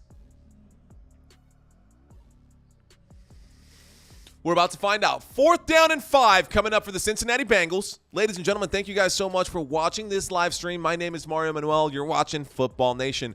Man, I'm really good at talking a lot, apparently, and it's just called the gift of gab, and that's what helps keep this channel alive. Shotgun formation on 4th and 5. Jake Browning in trouble, winds up, throws too high. Catch was made by T. Higgins out of bounds, and the football will go back to the Pittsburgh Steelers, as indicated by the little football above my head. So, ladies and gentlemen, that is an incomplete pass on 4th down. The score is 31-8, and the Pittsburgh Steelers are in great shape to win this one. This definitely looks like it's going to be a win for the Pittsburgh Steelers. After this game, the Buffalo Bills are taking on the Chargers, and that should be a very one-sided game as well. I will probably fire up a couple DraftKings for that one. Miles Austin has the most receiving yards for the Cowboys with 250 yards versus the Chiefs in 2009. Did not know that, Glenn. Look at you guys dropping fun facts on me, man. Look at you guys dropping fun facts on me. I love making videos like that. I love making Did You Know videos. I've got a ton of them. Matter of fact, I've got a ton of them that I just keep on standby for when we go to breaks, commercial breaks like we're in right now. But that being said, I don't know if I want to drop them because it makes no sense to drop a Did You Know for any of the other teams. But you know what always does make sense is dropping some Cowboys hype. Because the Dallas Cowboys always deserve the hype. Always. 100%. So I'll be right back. The Dallas Cowboys will win the Super Bowl this year, and here's why. Even though Dak Prescott is coming off arguably the worst year of his career, the Dallas Cowboys still had the 4th highest scoring offense in the NFL. But let's be real, Dak Prescott played like shit last year. He threw 15 interceptions and only averaged 7.3 yards per attempt. That being said, what we saw from Dak in 2022 was his absolute floor, and he's only going to get better from here. Despite the bad quarterback play, CeeDee Lamb still found a way to be productive. He was wide receiver 4 in receptions and finished as wide receiver 5 in PPR formats. Needless to say, he did all of that with zero help. With the addition of Brandon Cooks, life should get a lot easier for CeeDee Lamb and Michael Gallup downfield. Tony Pollard is probably going to get a lot more carries this year, which is going to be good for production, especially since he averaged 5.2 yards per carry in 2022. And the defense will be joined by 5-time Pro Bowler Stephon Gilmore. If Dak Prescott can bounce back and play like he did in 2019 and 2021, then there's no doubt in my mind that the Dallas Cowboys will win the Super Bowl this year. Hey, man. No. It ain't even like that, Jay. It ain't even like that, bro. It ain't even like that. I can drink in incognito mode just by having my mug. Let's go. Let's go. Anyways, no. So, yes, I am. I am unapologetically a Cowboys fan. Oh, man, just bending over to pick this up. Man, when I tell you that I'm so sore from exercise, I'm dying. Here we go. 1st and 10. Here we go. There's the snap. There's the handoff. Najee Harris gets this one, but he has to fight to get back to the line of scrimmage, and he turns a negative into a positive. Gains about 5 yards right there, maybe 6. That'll bring up a 2nd down for the Pittsburgh Steelers, who have the football. And the football is moving right here. Supreme Science, that's crazy how nobody brings up the stat Mario dropped a few weeks back about the 17 quarterbacks who lost their first Super Bowl appearance and never made it back. That's fact. 17 of them. Anyway, 2nd down and 6. There we go. There's the snap. Mason Rudolph looking left, looking right. Mason Rudolph goes down. A big bag right there by the Cincinnati Bengals. Finally getting their way in. That's going to go down as a sack on the game right there. George Pickens is a wide receiver. Wide receiver. Anyways, here we go. So a big bag right there. Huge sack right there brings up a 3rd down. You're hurting. You need to drink more. Kill the pain. If you're hurting, you need to drink more to kill the pain. Yeah. And if you need to buy a drink, you can use that. You can find that with the Drizzly link in the description below. 3rd down and 6 from the 30-yard line. Here comes an overload blitz right there. A throw on the left-hand side, right-hand side. Intended for Deontay Johnson. Incomplete pass. Brings up a 4th down. Here comes the 4th down for the Pittsburgh Steelers.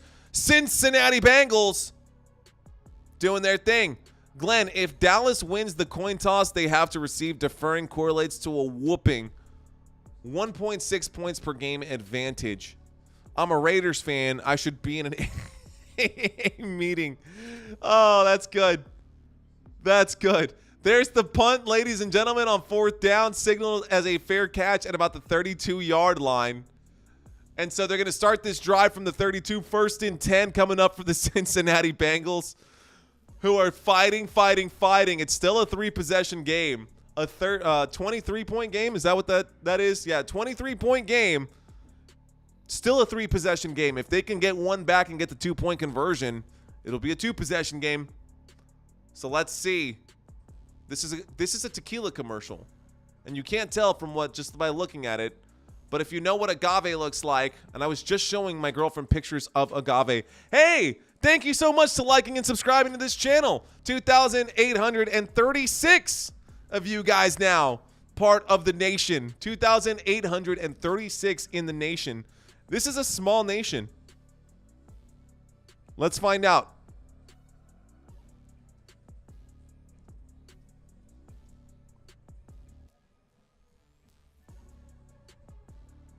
I'm going to look something up. I'm sorry, guys. I apologize for the silence. I hate doing that. I'm looking for something.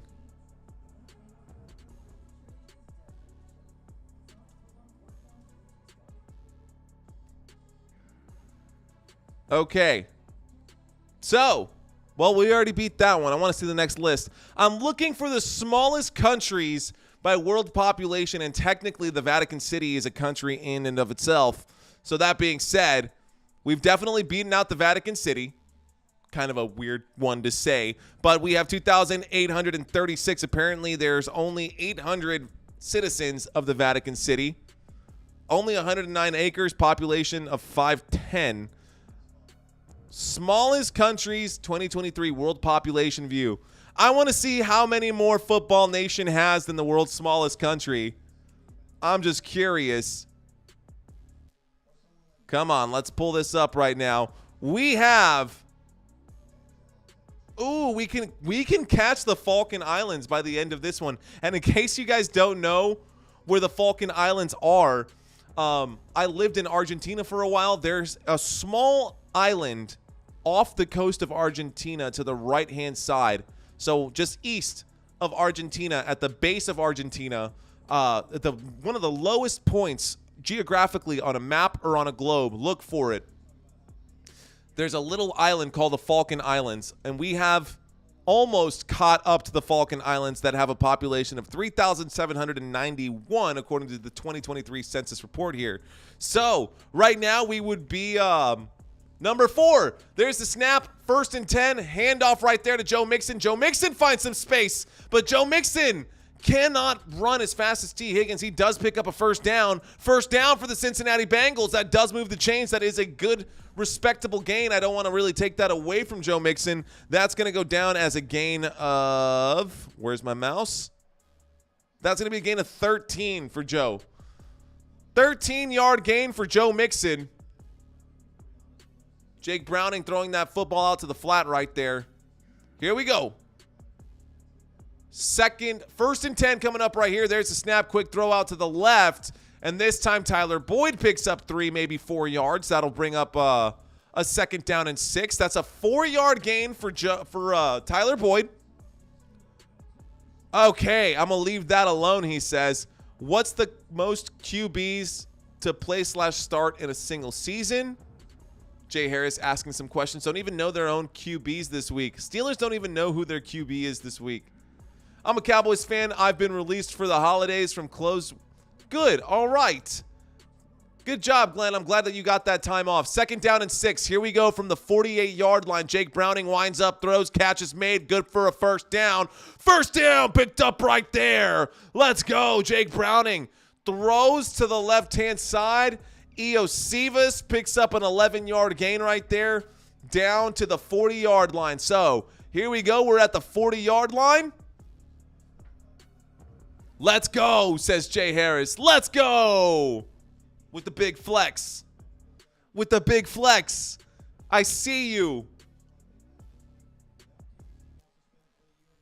That comment was in reference to Vatican. Oh, okay, for sure. Here we go. There's the snap on 1st and 10. Looks left, looks right, spins out. He's in trouble, winds up, throws. Catch made on the left-hand side. On the right-hand side, I should say, Tyler Boyd once again on this one. Gains about 6 yards. That brings up a 2nd down and 4 for the Pittsburgh Steelers. Pittsburgh Steelers got a 2nd down and 4. I see you too, my friend. We're going to put on the... We're going to put this on. We're going to put this on because it's feeling a little chilly in here. Oops, can't get my arm in there. There we go. Okay. 2nd down and 4 coming up. 2nd down and 4, shotgun formation, waiting for the snap. There it is. Jake Browning winds up, throws to the left-hand side. Big catch made. They're going to say incomplete pass. I think he got his toes down, but the officials, one is going to say that was a catch. One is going to say not a catch. They're going to say it is a catch. They're going to agree on it. Iosivas, 1 foot down. Ooh, does the hand come down first or does the toe come down? They got to get a snap off here quick. Not going to challenge this one. Not going to challenge this one. So Jake Browning, that was a big 22-yard catch right there by Iosivas. Challenge flag is now on the field, ladies and gentlemen. Challenge flag now on the field. I don't think that he liked it. I don't think that Mike Tomlin liked it. Let's see. So the left foot definitely came out for Iosivas. I think the hand came down before the foot, and I think that's what's going to happen. So he was falling down after making the catch, had to brace himself for impact coming down.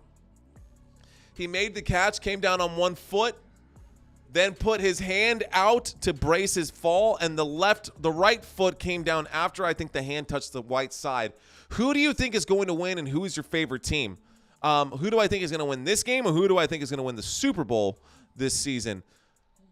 Hammond, just curious because I'm a Dallas Cowboys fan. Again, unapologetically a Dallas Cowboys fan. I love my Dallas Cowboys.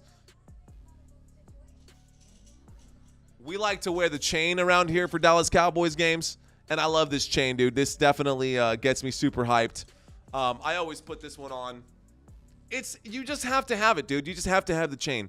So, Dallas Cowboys chain, I always rock. I love the Dallas Cowboys. Always been a Dallas Cowboys fan. And realistically, I think we're going to get a glimpse of this year's Super Bowl on Monday night. I think on Christmas night, we're going to get a preview of the San Francisco 49ers versus the Baltimore Ravens in this year's Super Bowl.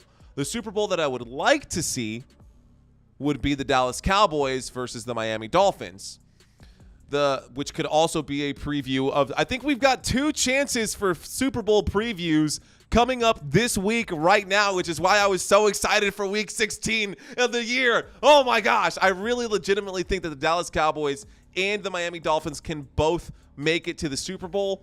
And I also think that the Baltimore Ravens and the San Francisco 49ers can both make it to the Super Bowl. Now, I would not be upset if we got to watch the Detroit Lions in the Super Bowl. If we got to watch the Detroit Lions in the Super Bowl, I think that would be super duper cool.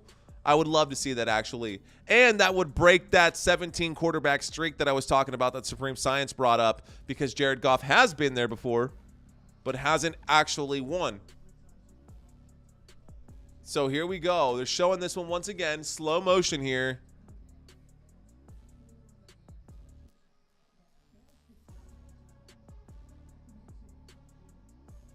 Well, they're going to keep it where it is.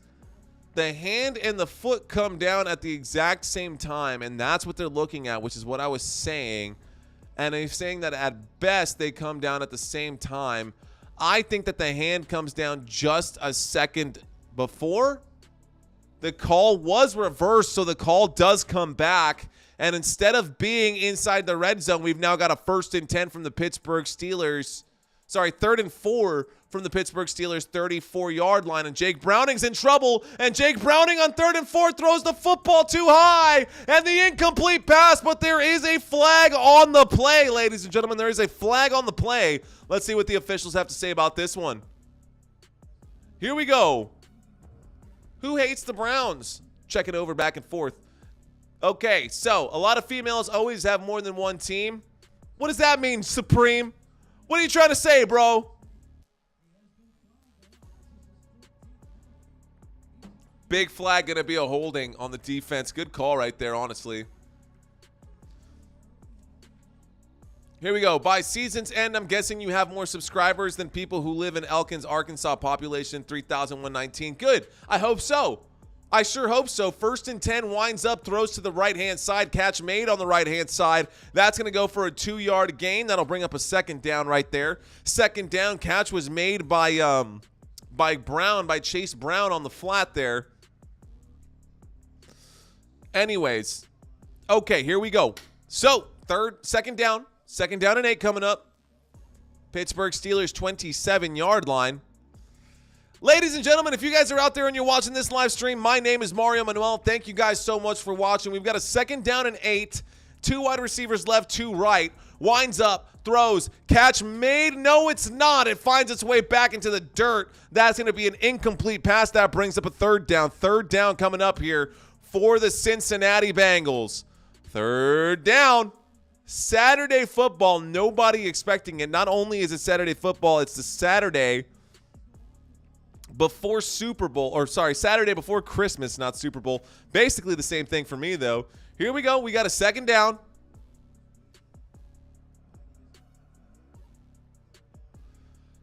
We got a 3rd down and 8 coming up here. 3rd down coming up for the Cincinnati Bengals.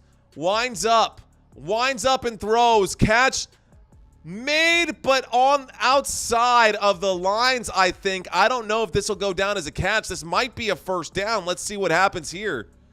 So T. Higgins jumps up. Intended receiver on this one. There's the throw. Let's see. Yeah, both feet go down. Both feet do go down. This should go down as a 15-yard catch. And a 1st down for the Cincinnati Bengals. Let's go. By the way, the Lions, Browns, Jags would be only 3 teams in the playoffs that have no Super Bowl appearances. There are 4 of those. There are 4 teams. There's the snap. There's the handoff on the left-hand side. That's going to be a gain up to the 10-yard line. Well, you're saying in the playoffs. Because there are 4 teams in the NFL that have never made it to the Super Bowl. 3 of those teams would make it to the playoffs, is what you're saying. I hear you. I see you. I don't know, man. I think the Houston Texans might actually get there. I think the Texans can get there. But right now, let's see what happens. So, AFC West has been scrolling by for long enough. Let's go ahead and bring up the other AFC squads. Actually, this is the NFC scrolling by. 2nd down and 8 from the 10-yard line. Jake Browning gets bagged, losing about 8 yards on that play. My gosh, that brings them down to the 17-yard line. Jake Browning goes down like a sack of bricks. Wow. Oh my gosh. Huge bag right there. Let's go. All 3 of those teams made the playoffs this year. About to. All 3 of those teams are probably going to make the playoffs this year. Let's see how the Browns do. 3rd down and 15. There's the snap out of the shotgun. Winds up, throws, catch made. That'll bring up a 4th down. Tagged. Joe Mixon only gains 2. Doesn't even try to get up and run. What an excellent effort by the Cincinnati Bengals. Wow, unbelievable. And ladies and gentlemen, that'll be the end of the 3rd quarter. So that was the final play of the 3rd quarter. A 2-yard gain right there for Joe Mixon on the throw. That still goes down as a catch. So if you've got him in PPR formats, Joe Mixon now has 6 points, even though he has done absolutely nothing. 7 rushing attempts, 19 yards, only 6 fantasy points. Terrible. Terrible, terrible, terrible. Blows my mind. Blows my mind. Okay. All right, ladies and gentlemen, I see you guys on the sidelines over here. I see you guys checking into the conversations. Thank you guys so much for hanging out with me. So, this is what I was saying. I hate Joe Mixon now. And I'll drop this video one more time for you guys because I actually thought it was pretty funny when I made it at the time, and I still think it's funny now. So thank you guys so much for checking this out. Here's a little bit of background about Mr. Joe Mixon. In 2014, Joe Mixon punched a woman in the face, breaking 4 of her bones. And then earlier this year, he pointed a gun at another woman, threatening her, saying you should be popped in the face, quote unquote. But the Bengals running back's crazy behavior is making Joe Mixon look like Joe Exotic. Good afternoon, ladies and gentlemen. I'm Joe Exotic, and we're going to make an honest woman out of this bitch. Terrible. Terrible. Okay. Ladies and gentlemen, my name is Manuel. You're watching Football Nation. I like to do some funny stuff whenever that I can. Any moment, any time that I actually can do that. Yeah. So, what? OP, that's mean, Joe Mixon. I know. The fuck, says Smiley. Yeah, guys, I made that video a really long time ago. That was actually one of the first videos that I made. I love seeing the sports coat. Thanks, man. I appreciate that. I love wearing the sports coat. And some of you guys feel one way about it. Some of you guys feel another way about it. But I think that it definitely spices up and classes up this whole act. So, anyways, they're challenging once again. I don't think they can challenge that. But Joe Mixon doesn't look like he caught that football. That's not even gonna go down as a catch for Joe Mixon. Joe blows. Joe Mixon sure does. I'm going to make an honest woman out of Joe. Oh, man. Anyways, stupid. I know. Ridiculous. But thank you guys so much for watching my content, man. Thank you guys so much for watching my live streams. I got this stuff on lock, dude. That's literally what my channel is about. So thank you guys so much for watching. Did you ever look into a chair to sit on periodically while with us? Save your back. John, thank you so much, dude. Look, this is the chair I got. I got multiple chairs, man. I've got this stool right here. I do have a stool that I can sit in, but it goes up and down and it doesn't hold. I've also got a gaming chair that I can sit in, but I don't feel like I get the same energy out of my own performances, man. I'm so hypercritical of myself, and I feel like when I sit down, I like to be animated. I like to move around, and I just don't move as much. So anyways, thanks for bringing that up, though, John. I didn't even realize that you had been part of my journey this whole time. And a chair has been something that I've brought up periodically. But, yeah, dude, thumbs up to you, bro. Shout out, man. Here we go. A 35-yard field goal attempt coming up right now by Evan McPherson. 35-yard field goal attempt. That's going to bring up a 4th down because the call was overturned for the Joe Mixon catch. And a 35-yard field goal attempt brings up the score now being 31-11. And now we go into the end of the 3rd quarter. So they got clock time back, and the Pittsburgh Steelers are going to start the 4th quarter with possession. 2,836 subscribers, ladies and gentlemen. Where are y'all at? Where are you guys at, man? Thank you guys so much for watching this live stream. Thank you guys so very much for watching this live stream. I honestly was not expecting a whole lot out of today, just because it is the Saturday before Christmas Eve. Everyone is doing their Christmas shopping, last-minute shopping for food, for groceries, for presents, all that kind of stuff. Anyways, the field goal brings this to a 20-point game. It's still a 3-possession game. There is no 11-point play. So we've got a 3-possession game right now. Cincinnati Bengals took it. They could have taken field goal opportunities before. That would have put them in a much better position to overcome this deficit. But the Cincinnati Bengals are now trailing by 20. They will fall down to 8-7, and the Cincinnati Bengals will go up to 8-7. Sorry, the Pittsburgh Steelers will go up to 8-7. I was talking and chatting too much. That's where Ricky had to leave. Ricky had to bounce. There's the kick, ladies and gentlemen. Back up in the air. That will go to the back of the end zone. Back of the end zone, 15 minutes on the board. This is the final quarter coming up right here. Final quarter of game time, ladies and gentlemen. Ricky! Ricky! I'm sorry, Ricky. I wanted to do a little castaway thing with the Wilson, right? With the Wilson football. Do a Hey Arnold skit right here with the football head. Oh, that would have been so funny. I should have done it that way. That would have been great. Here we go. Second down. Sorry, first down and 10 coming up. I'm getting off track. There's a shovel pass to the left-hand side. Jalen Warren gets the carry. Jalen Warren picks up a yard. That will bring up a second down and 9. Second down and 9 coming up for the Pittsburgh Steelers. Pittsburgh Steelers have the football right now. Here's George Pickens coming onto the field. I'm trying to find out if Joe Mixon was related to Lovell Mixon. I don't know. I don't know who that is. Is that Lavelle? I didn't know that many people had the last name Mixon. Anyways. All right, y'all. Here we go. Come on, Ricky. Second down and 9. Motion in the backfield. Second down and 9 coming at you from the 26-yard line. There's the snap. There's the handoff. Jalen Warren picks up about 5 yards on that one. Crossing the 35-yard line. 30-yard line, excuse me, down at the 31. So that brings up a third down and 4 coming up for the Pittsburgh Steelers. Pittsburgh Steelers have the football. Let's see what happens right here. We need a turnover, says Jay Harris. They absolutely need to get a turnover in order to get this one. Third down and 4 coming up right here. Happy holidays to you, Joseph.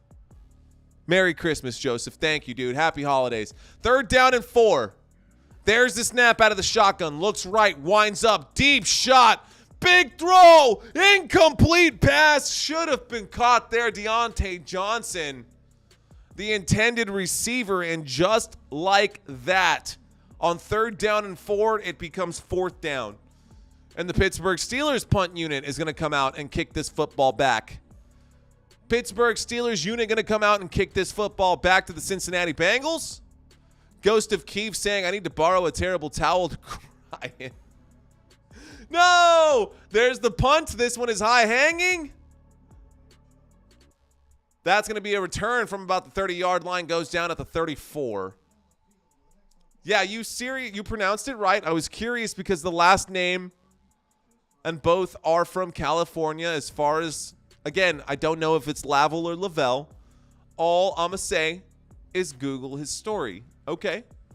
So if you guys are out there, check out, I'm going to say Lavelle. Check out Lavelle. Supreme Science. Hey, Supreme Science has been here with me since like week 1 of this season. When did you check in for the first time, Supreme? When did you check in for the first time? And were you the one who told me to watch Symbols of an Alien Sky? Who was that? Made me watch it and then stopped showing up. Sorry for the typo, dude. No worries. No need to apologize. It's too late to apologize. It's too late. All right. Ladies and gentlemen, right now, the Cincinnati Bengals are going to have a chance to bring this to a 2-possession game. Looks like we've got 13 minutes and 30 seconds left to go in this fourth quarter. Cincinnati Bengals about to get the football right here, right now. I hear this Jaguars fan checking in. Jaguars fan, what's going on, my friend? Let's go Steelers, he says. Or she says. Doesn't matter. Jaguars fan says, let's go Steelers. Steelers got a very definitive lead right now. I think the Jaguars are hoping the Bengals lose. That will improve their standing in that conference here. Anyways, let's go Steelers, says Jaguars fan. What's going on, man? Thanks for checking into the chat, dude. I would ask you who your team is, but clearly it's the Jaguars. So, shout out. All right, good to have you in here, man. Good to have you hanging out with us. My name is Manuel. For those of you who are just checking out this channel for the first time, my name is Manuel. You're watching Football Nation. Please keep an eye out for my website that will be dropping soon. It is going to be an educational website, everything about football, whether you're starting at the base level or if you're trying to become an official or if you're trying to like step up your game and take your football abilities to the next level. Keep an eye out for footballnationusa.com. That website will be dropping soon, and I will let you guys know as soon as I go live with that. I'm very proud of what I've been doing so far on the back end. Guys, it has not been easy. This journey has been a really, really long journey. That being said, it has been extremely rewarding, and I'm so glad that each and every one of you guys are here watching this live stream with me. Ladies and gentlemen, we get back to the action, and here comes a 1st and 10 from the 35-yard line. Jake Browning throws out to the flat, intended for Joe Mixon, and Joe Mixon will go backwards and lose a yard. Surprise, surprise. Flag on the play. Holding, offense, repeat first down. That's going to bring up a 1st and 20 coming up. That's going to bring up a 1st and 20. That's definitely a holding right there, no doubt. TJ Watt got passed right there. Who's going for the Bills? I'm going for the Bills because I don't really care. I'm going for the Bills, dude. I'm with you, Jaguars. I'm with you, Jaguar fan. Here we go, shotgun formation. There's the snap. Jake Browning looks left, looks right. Looks like a false start is going to blow this play dead, and we're going to end up with a repeat of first down once again. It'll be a 1st and 25, and that'll back them up to their own 20-yard line. False start on the offense for sure. ATG3 rocks. What's going on? Go Niners. We've got Niners fans in the house now. Yo, great to see you. I hope you guys lose. I would really, and I really appreciate you checking out this channel right now.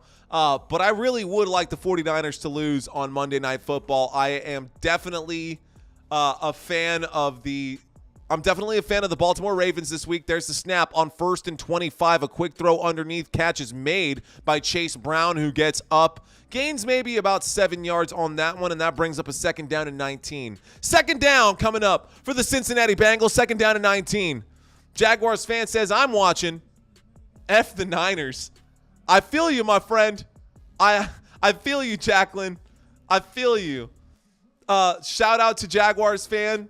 Shout out to our Niners fan who's in here right now as well. ATG3 rocks. 2nd down and 19 coming up, ladies and gentlemen. 2nd down and 19. There's the snap out of the shotgun formation. Jake Browning steps up through the pocket, steps into the play. Oh, no! He throws an interception, and that goes the other way. A rocket straight into the arms of the Pittsburgh Steelers. And if nothing else, that is the nail in the coffin. That is probably going to do it for the Cincinnati Bengals. They had a chance. They had a real legitimate chance, and this time Jake Browning throws 3 interceptions in this game. Oh, that's so rough. 3 picks in this game for Mr. Jake Browning, and just like that, the game is just about done. Wow. Unbelievable. Beautiful pick right there. Beautiful pick right there, and we go the other way with it. Pittsburgh Steelers now have the football. Let's go, says Jaguars fan. Oh, I see you, Jaguars fan. 1st and 10, shotgun formation. There's the snap. There's the handoff. That's going to be a gain of about, he keeps going. Najee Harris picks up some yards. Najee Harris on 1st and 10 gains about 6 yards. That brings up a 2nd down for the black and yellow. Black and yellow, black and yellow, black and yellow. Yeah. You know what it is. Feels great. At the top of the mountain, crazy. Okay. I got you, dude. That's fine. You're allowed because ATG is at the top of the mountain right now. ATG3. Enjoy it, dude. Enjoy it. Motion in the backfield right now. There's the snap. There's the handoff to Najee Harris on 2nd down and 4. And Mr. Harris picks up about 5 yards. That'll be a 1st down. That takes them up to the 28-yard line. 1st down for the Pittsburgh Steelers. Yo, ATG, first of all, first and foremost, thank you for watching this stream. Look, dude, I'm not going to lie. Brock Purdy is a monster. Deebo Samuel is a monster. Everyone on your offense is an absolute beast, and defensively, there's nothing that I can knock. The San Francisco 49ers very well might be the best team in the NFL right now. They're the best team in the world, period. Right now, at this very moment, I won't knock that. Still, though, even the best make mistakes, and that does happen, and I'm hoping that they make a mistake this Monday night. Ladies and gentlemen, we got a 1st down coming at you Across midfield, there's the snap and a handoff to Najee Harris once again, who takes his football inside the 25-yard line. And that looks like the football will go down at the 25. This will bring up a 2nd down and 3 on that first down carry. So a gain of about 7 for Najee Harris, tackled by Carter and looks like Wilson. Carter and Wilson making the tackle there. A 7-yard gain for Najee Harris. We've got the football at the 25-yard line. 2nd down and 3 coming up for the Pittsburgh Steelers. Mason Rudolph has been playing some good football. Dude, that is an understatement. Let's go ahead and cut over to the drive chart so you can see how good a football he's actually been playing. Mason Rudolph, 279 yards, 2 touchdowns, 23 fantasy points. There's a handoff on 2nd down and 3. There's a flag, multiple flags that come in. That flag, that referee, that guy in the stripes, I think that was the line judge who threw that flag so high they saw that in NASA. Like, he threw that flag so high, it went out of the view of the camera and came back down. Okay, I did, Jag, but I'm a Raiders fan, so the Chargers will always suck. So that's why Jay Harris is a Bills fan today, too. Let's see. Who's Mason Rudolph? Oh, ouch. How many points does T. Higgins have? T. Higgins today is killing it, my friend. T. Higgins is definitely inside the top 10 based off of the numbers that we're scrolling by earlier. Let's bring those up. T. Higgins has 25. Looks like there was a penalty on the offense. Penalty was declined. And this brings up a 3rd down and 3. Let's get the text scrolling that's going by right now. Let's get the right numbers here. These are the top 9 players of the week so far, and right now T. Higgins fits into that spot, Mr. Jaguars fan. 25 fantasy points, 140 yards, and a touchdown on 5 receptions after 8 targets. 3rd down and 3, shotgun formation. Pittsburgh Steelers have the football. There's the snap. Jaylen Warren goes on the left-hand side. Does he get the 1st down? And it looks like they're going to mark it. 1st down, Pittsburgh Steelers. 1st down thanks to a run by Jaylen Warren, who picks up about 4 yards right there. Good gain right there, Christina. Jacqueline is asking where Christina is. Christina's downstairs doing her nails, honestly. She's just living her best life. She's got me up somewhere, but she's not going to be responding since she's doing that. 2,838. Thank you so much. Lucas, what's going on? Thanks for checking into the chat, Lucas. For the first time, we got a new person. Here we go, waiting for the snap. We got motion in the backfield. There's the snap in a single back formation, and Najee Harris takes the carry from about the 42-yard line. I'm sorry, that's about the 22-yard line, and that's going to be a gain. Taking this to the 19-yard line, and apparently I can't math, so that brings up a 2nd down and 8. 2nd down and 8 coming up for the Pittsburgh Steelers. 2nd down and 8 coming up for the Pittsburgh Steelers at the Cincinnati Bengals 19-yard line. I'm making earrings. Oh, you're making earrings for my sister. Thanks, babe. Appreciate that. All right. Jaguars fan, thanks for checking in. Lucas, que onda, papa? Good to see you, my friend. Hello to you, sir. Here we go. Ooh, that should have been an offsides. No flag. 2nd down and 8. There's a shovel pass to the left-hand side, and that's going to be a loss of about 5 for Najee Harris. Loss of 4 brings up a 3rd down and 12. 3rd down and 12 coming up for the Pittsburgh Steelers. Let's go. Pittsburgh Steelers now facing a 3rd and long. They are behind the sticks. Officials who are out there watching this, there it is. Ladies and gentlemen, 2,839. So close to hitting that 2850 mark. We're 11 short with 7.5. We're halfway through the 4th quarter. Ladies and gentlemen, if this is your first time checking out Football Nation, please help me get to that number, man. We're trying to get to that 2850. Shotgun formation on 3rd and 12. There's the throw, a gain of about 11. A gain of 11 on 3rd and 12 brings up a 4th and 1. Oh my gosh. So now we've got a 4th and 1 situation. Pittsburgh Steelers already in a great spot. Mike Tomlin probably going to go for it. Catch made on the left-hand side, on the right-hand side right there. Here comes a 4th down and 1. Catch was made by Allen Robinson, in case anybody is interested. That is his 4th catch of the game. Allen Robinson has 36 yards in this one. Hard to find Jaguars fans. No, it's not, Jags fan. Why? Because I personally love the Jaguars.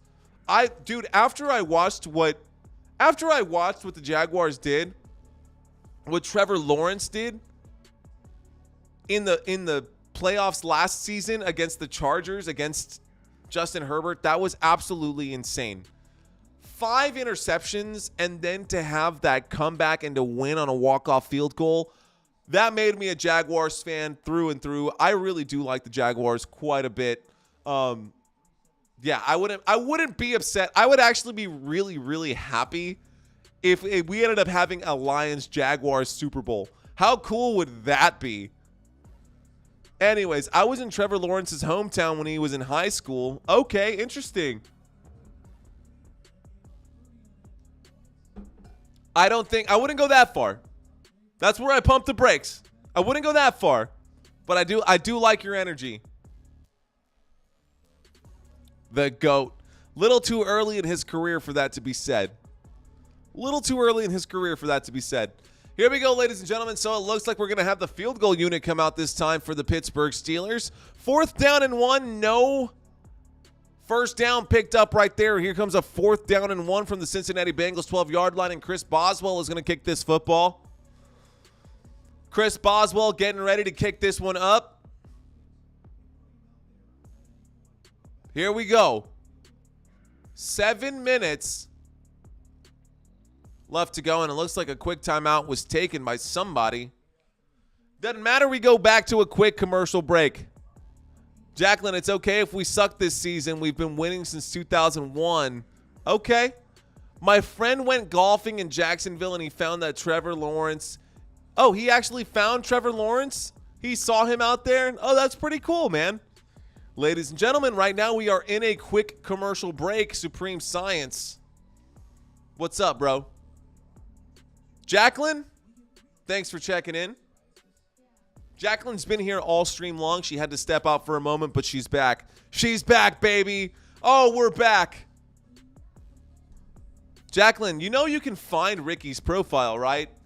The internet is a beautiful place. If you scroll up in the comment section and literally just scroll all the way up to the top of the comment section, you can find Ricky and send him a message personally. You can also do the same with me, guys. You can find me and send me a message personally to Football Nation. If you guys want to have a real conversation with me on the side, I've had multiple streamers actually reach out to me and, you know, talk about like whether or not they want to collaborate and whatnot. Most of the time when they reach out to me, it's because they do want to collaborate or something.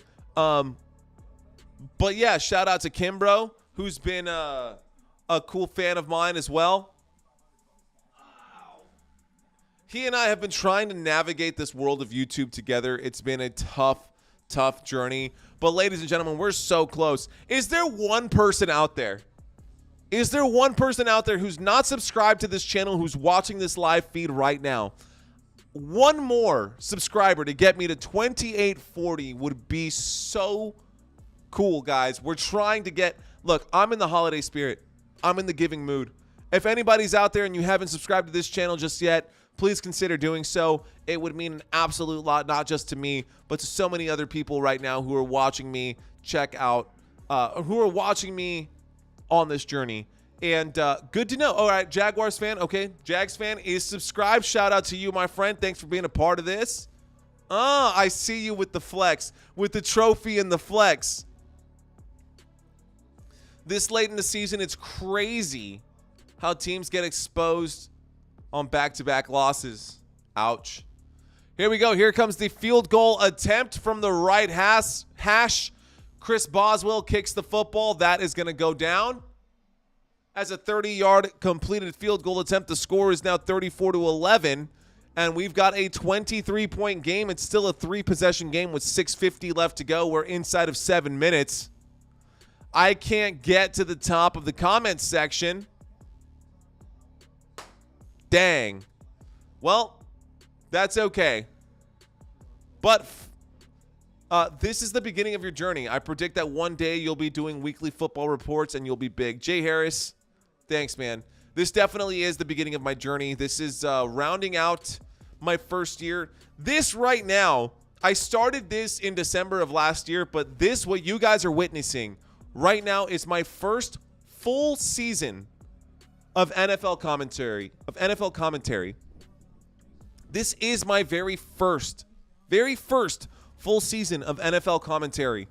So, thanks, guys. I really do appreciate y'all being a part of this journey. The Bengals got embarrassed today just a little bit. Jaguars fan, I agree. That's a tough one. My goal one day is to catch up to Tom Grossi and give him a nice little pat on the backside as I pass him up. This is my first year, Jay Harris. Yes, sir. This is my first year. There's the kick back. This is going to go to the back of the end zone. And so the Pittsburgh Steelers will start this drive. Sorry, the Cincinnati Bengals will start this drive on the 25-yard line. First year, Jay Harris. First year. Just completed 1 year of Football Nation being an actual channel, but this is my first actual season. I had less than 1,000 subscribers when the season started. So, yeah, we've definitely stepped it up this year, and things are looking good, and I'm really excited to be on this journey right now, and I appreciate each and every one of you guys who've been out here helping me out. There's a carry by Chase Brown. No more Joe Mixon. Chase Brown takes this football up to the 30-yard line. That brings up a 2nd down and 5. 2nd down coming up for the Cincinnati Bengals. 2nd down and 5. Let's go. Neil Peart stands alone, Smiley. Neil Peart stands alone. Oh, man. Remember earlier when I introduced you guys to my friend, Mr. Crown Royal? We're going to hit this belt one more time. I will say this. It's happening pretty quickly, honestly. I'm a little buzzed. 3rd down and 5. There's the snap of a shotgun formation. There's a handoff. No handoff. A carry of about maybe 1 right now. A carry of about 1 right there brings up a 3rd down and 5. Neil stands alone. Alone by himself. Well, oh, I see what you're saying. Okay, I see what you're saying because he's a drummer and he actually sits and doesn't actually stand. That's funny. Okay, I feel you, Jay Harris. All right. I like that, Jay Harris. Good check. Nice. Thanks for checking me right there. Shotgun formation. Here we go. 3rd down and 5 from the 30-yard line. There's the snap. Fakes the handoff, pumps up, throws, catch made, up the middle, up inside past the 50-yard line, and a big catch by Trent Irwin brings up a 1st down. Let's go. Slow the Ricky stuff, please. Thanks.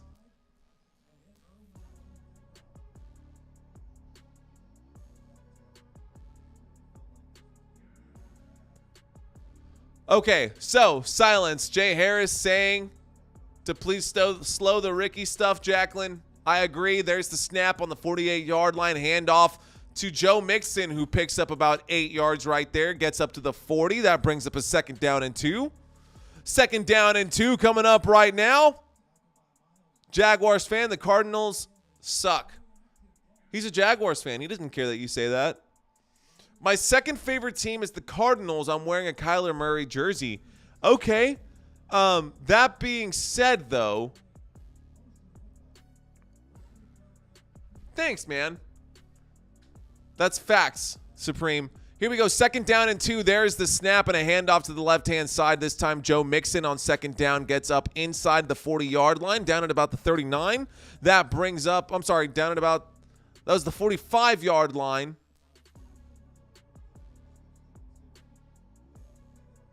Okay. All right. Guys and girls, ladies and gentlemen, I'm going to go ahead and silence the chat because I keep taking my eyes off the screen and I'm unable to call these plays at the level that I like to call these plays. So, with that said, we've got a 3rd down and 1 from the 39-yard line. Shotgun formation motion in the backfield from Trent Irwin. Waiting for the snap. A false start is going to come in. That's going to be an obvious false start on the offense. So the Cincinnati Bengals will be backed up an additional 5 yards. Repeat 3rd down. That'll bring up a 3rd down and 6. That puts them on the Pittsburgh Steelers 44-yard line. 3 minutes and 47 seconds left to go in this football game. The clock is ticking. Ladies and gentlemen, thank you so much for watching this live stream. My name is Manuel. I really appreciate each and every one of you guys hanging out here with me. I know that this isn't the actual live game, but you guys do keep coming back, and that must mean that I'm doing something right. You're watching Football Nation. My name is Manuel. Thanks, guys. 3rd down and 6, shotgun formation coming at you from the 44-yard line. Winds up, and he goes backwards. He gets back. Jake Browning goes down. And that'll bring up a 4th down for the Cincinnati Bengals. Cincinnati Bengals go backwards on that play. Clock is still ticking. 3 minutes and 30 seconds left to go. 3:30 left to go. Ladies and gentlemen, you're watching Football Nation. My name is Manuel. I want to say thank you to all of you who are watching this live stream. Whether you're watching this live stream because you're unable to catch this on your TV, or maybe you're just tired of watching your regular corporate broadcasters, I'm here to bring you every snap, every play, and every down. And here comes the punt from the Cincinnati Bengals back to the Pittsburgh Steelers. It will be, a beautiful bounce inside of the 5, and that goes down at the 4-yard line. A beautiful bounce right there, ladies and gentlemen. And so the Pittsburgh Steelers, with 2 minutes and 57 seconds left, you go, punter. You're doing a great job considering your team is losing by 30 points or whatever. 23.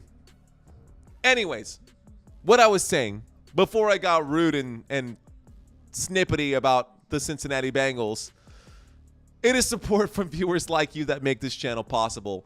If you guys want to show your support for content like this, all you have to do is leave a comment, like the video. It is absolutely free, and it helps push this content to other people just like you who are looking for something different. So thank you guys so much for your support. Consider subscribing to this channel if you haven't already done so. Here we go. Inside of 3 minutes, there's the snap out of the single back formation, and that might almost be a safety. Oh, man. He had to go. He faked the handoff. I don't know if they were on the same page. Jalen Warren and Mason Rudolph not on the same page about the handoff. Actually, Jalen Warren slipped on the opening there. Mason Rudolph tried to hand the football off, realized he couldn't do it, bobbled the football, got just outside of the end zone, and that brings up a 2nd down. 2nd down and 13. Coming up for the Pittsburgh Steelers. Definitely can't kneel it now. The clock is still ticking. 2 minutes and 18 seconds on the clock right now. Shotgun form, single back formation. There's the snap. Najee Harris this time goes forward, picks up about 2, maybe 3. That'll bring up a 3rd down and about 11. 3rd down and 11 coming up. 3rd down and 11 coming up as we hit the 2-minute warning. This football game is almost over, ladies and gentlemen. I hope you guys are enjoying your Saturday so far. Tomorrow is Christmas Eve. And then Sunday, we have Christmas Day football. 2840 subscribers. We got one more. If you guys are out there and you guys like what you see, this is your first time checking out this channel. My name is Manuel. Thank you so much for watching. Please consider subscribing. There we go. We've got the, I'm going to have to update this right now. So the Pittsburgh Steelers are going to go up to 8-6, and the Cincinnati Bengals are going to fall to 8-7. You know what? I make changes on the fly in real time all the time. So let's go ahead and make that change now. This is the way it's going to go down, guys. I'm calling it now. I'm making the change now. Boom. And apologies for that. But that should be it right there. So that has now been updated in real time for you guys. These are the standings scrolling by. 100% real, 100% facts. Coming up right here, AFC North. Baltimore Ravens lead right now, which is why I'm rooting for the Baltimore Ravens. The San Francisco 49ers are taking on the Ravens on Monday Night Football, Christmas Day. Let's effing go. Super hyped about it. Paul, what's going on, my friend? Jeez. Here we go. Bye. Got to go to Christmas party. Thanks, Jags fan. Thanks for checking in, my friend. All right. Let's go. Change is constant. We called it 5 minutes into the game, says Jay Harris. You're not lying. You did call it 5 minutes into the game. So that's it right there. I'm rooting for the Niners. No, Supreme, no, bro. I thought what we had was special, dude. I thought we were becoming friends, man. Rooting for the Niners? Why? Why? Tell me why. Tell me why. Ain't nothing but a heartache. Tell me why. No, Supreme. No. Oh, man. All right. Ladies and gentlemen, right now we are in the middle of a commercial break. When we get back from this commercial break, the Pittsburgh Steelers will have the football at their about 3-yard line. Pittsburgh Steelers in trouble right now from taking a safety. 3rd down and 10 coming up right here. Single back formation waiting for the snap. There it is. There's the snap. There's the handoff left-hand side. Jaylen Warren gets the football up to about the 8-yard line. That'll bring up a 4th down and about 6. So the punt team will come out. They'll send this one back. It's okay, Supreme. We're good. But it really shouldn't matter because you're a Patriots fan. You're a Patriots fan. It doesn't matter who wins. I remember these things. I know you, bro. I see you.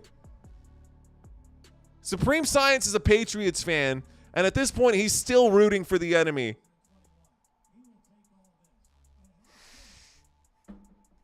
Just a conflict of interest, he says.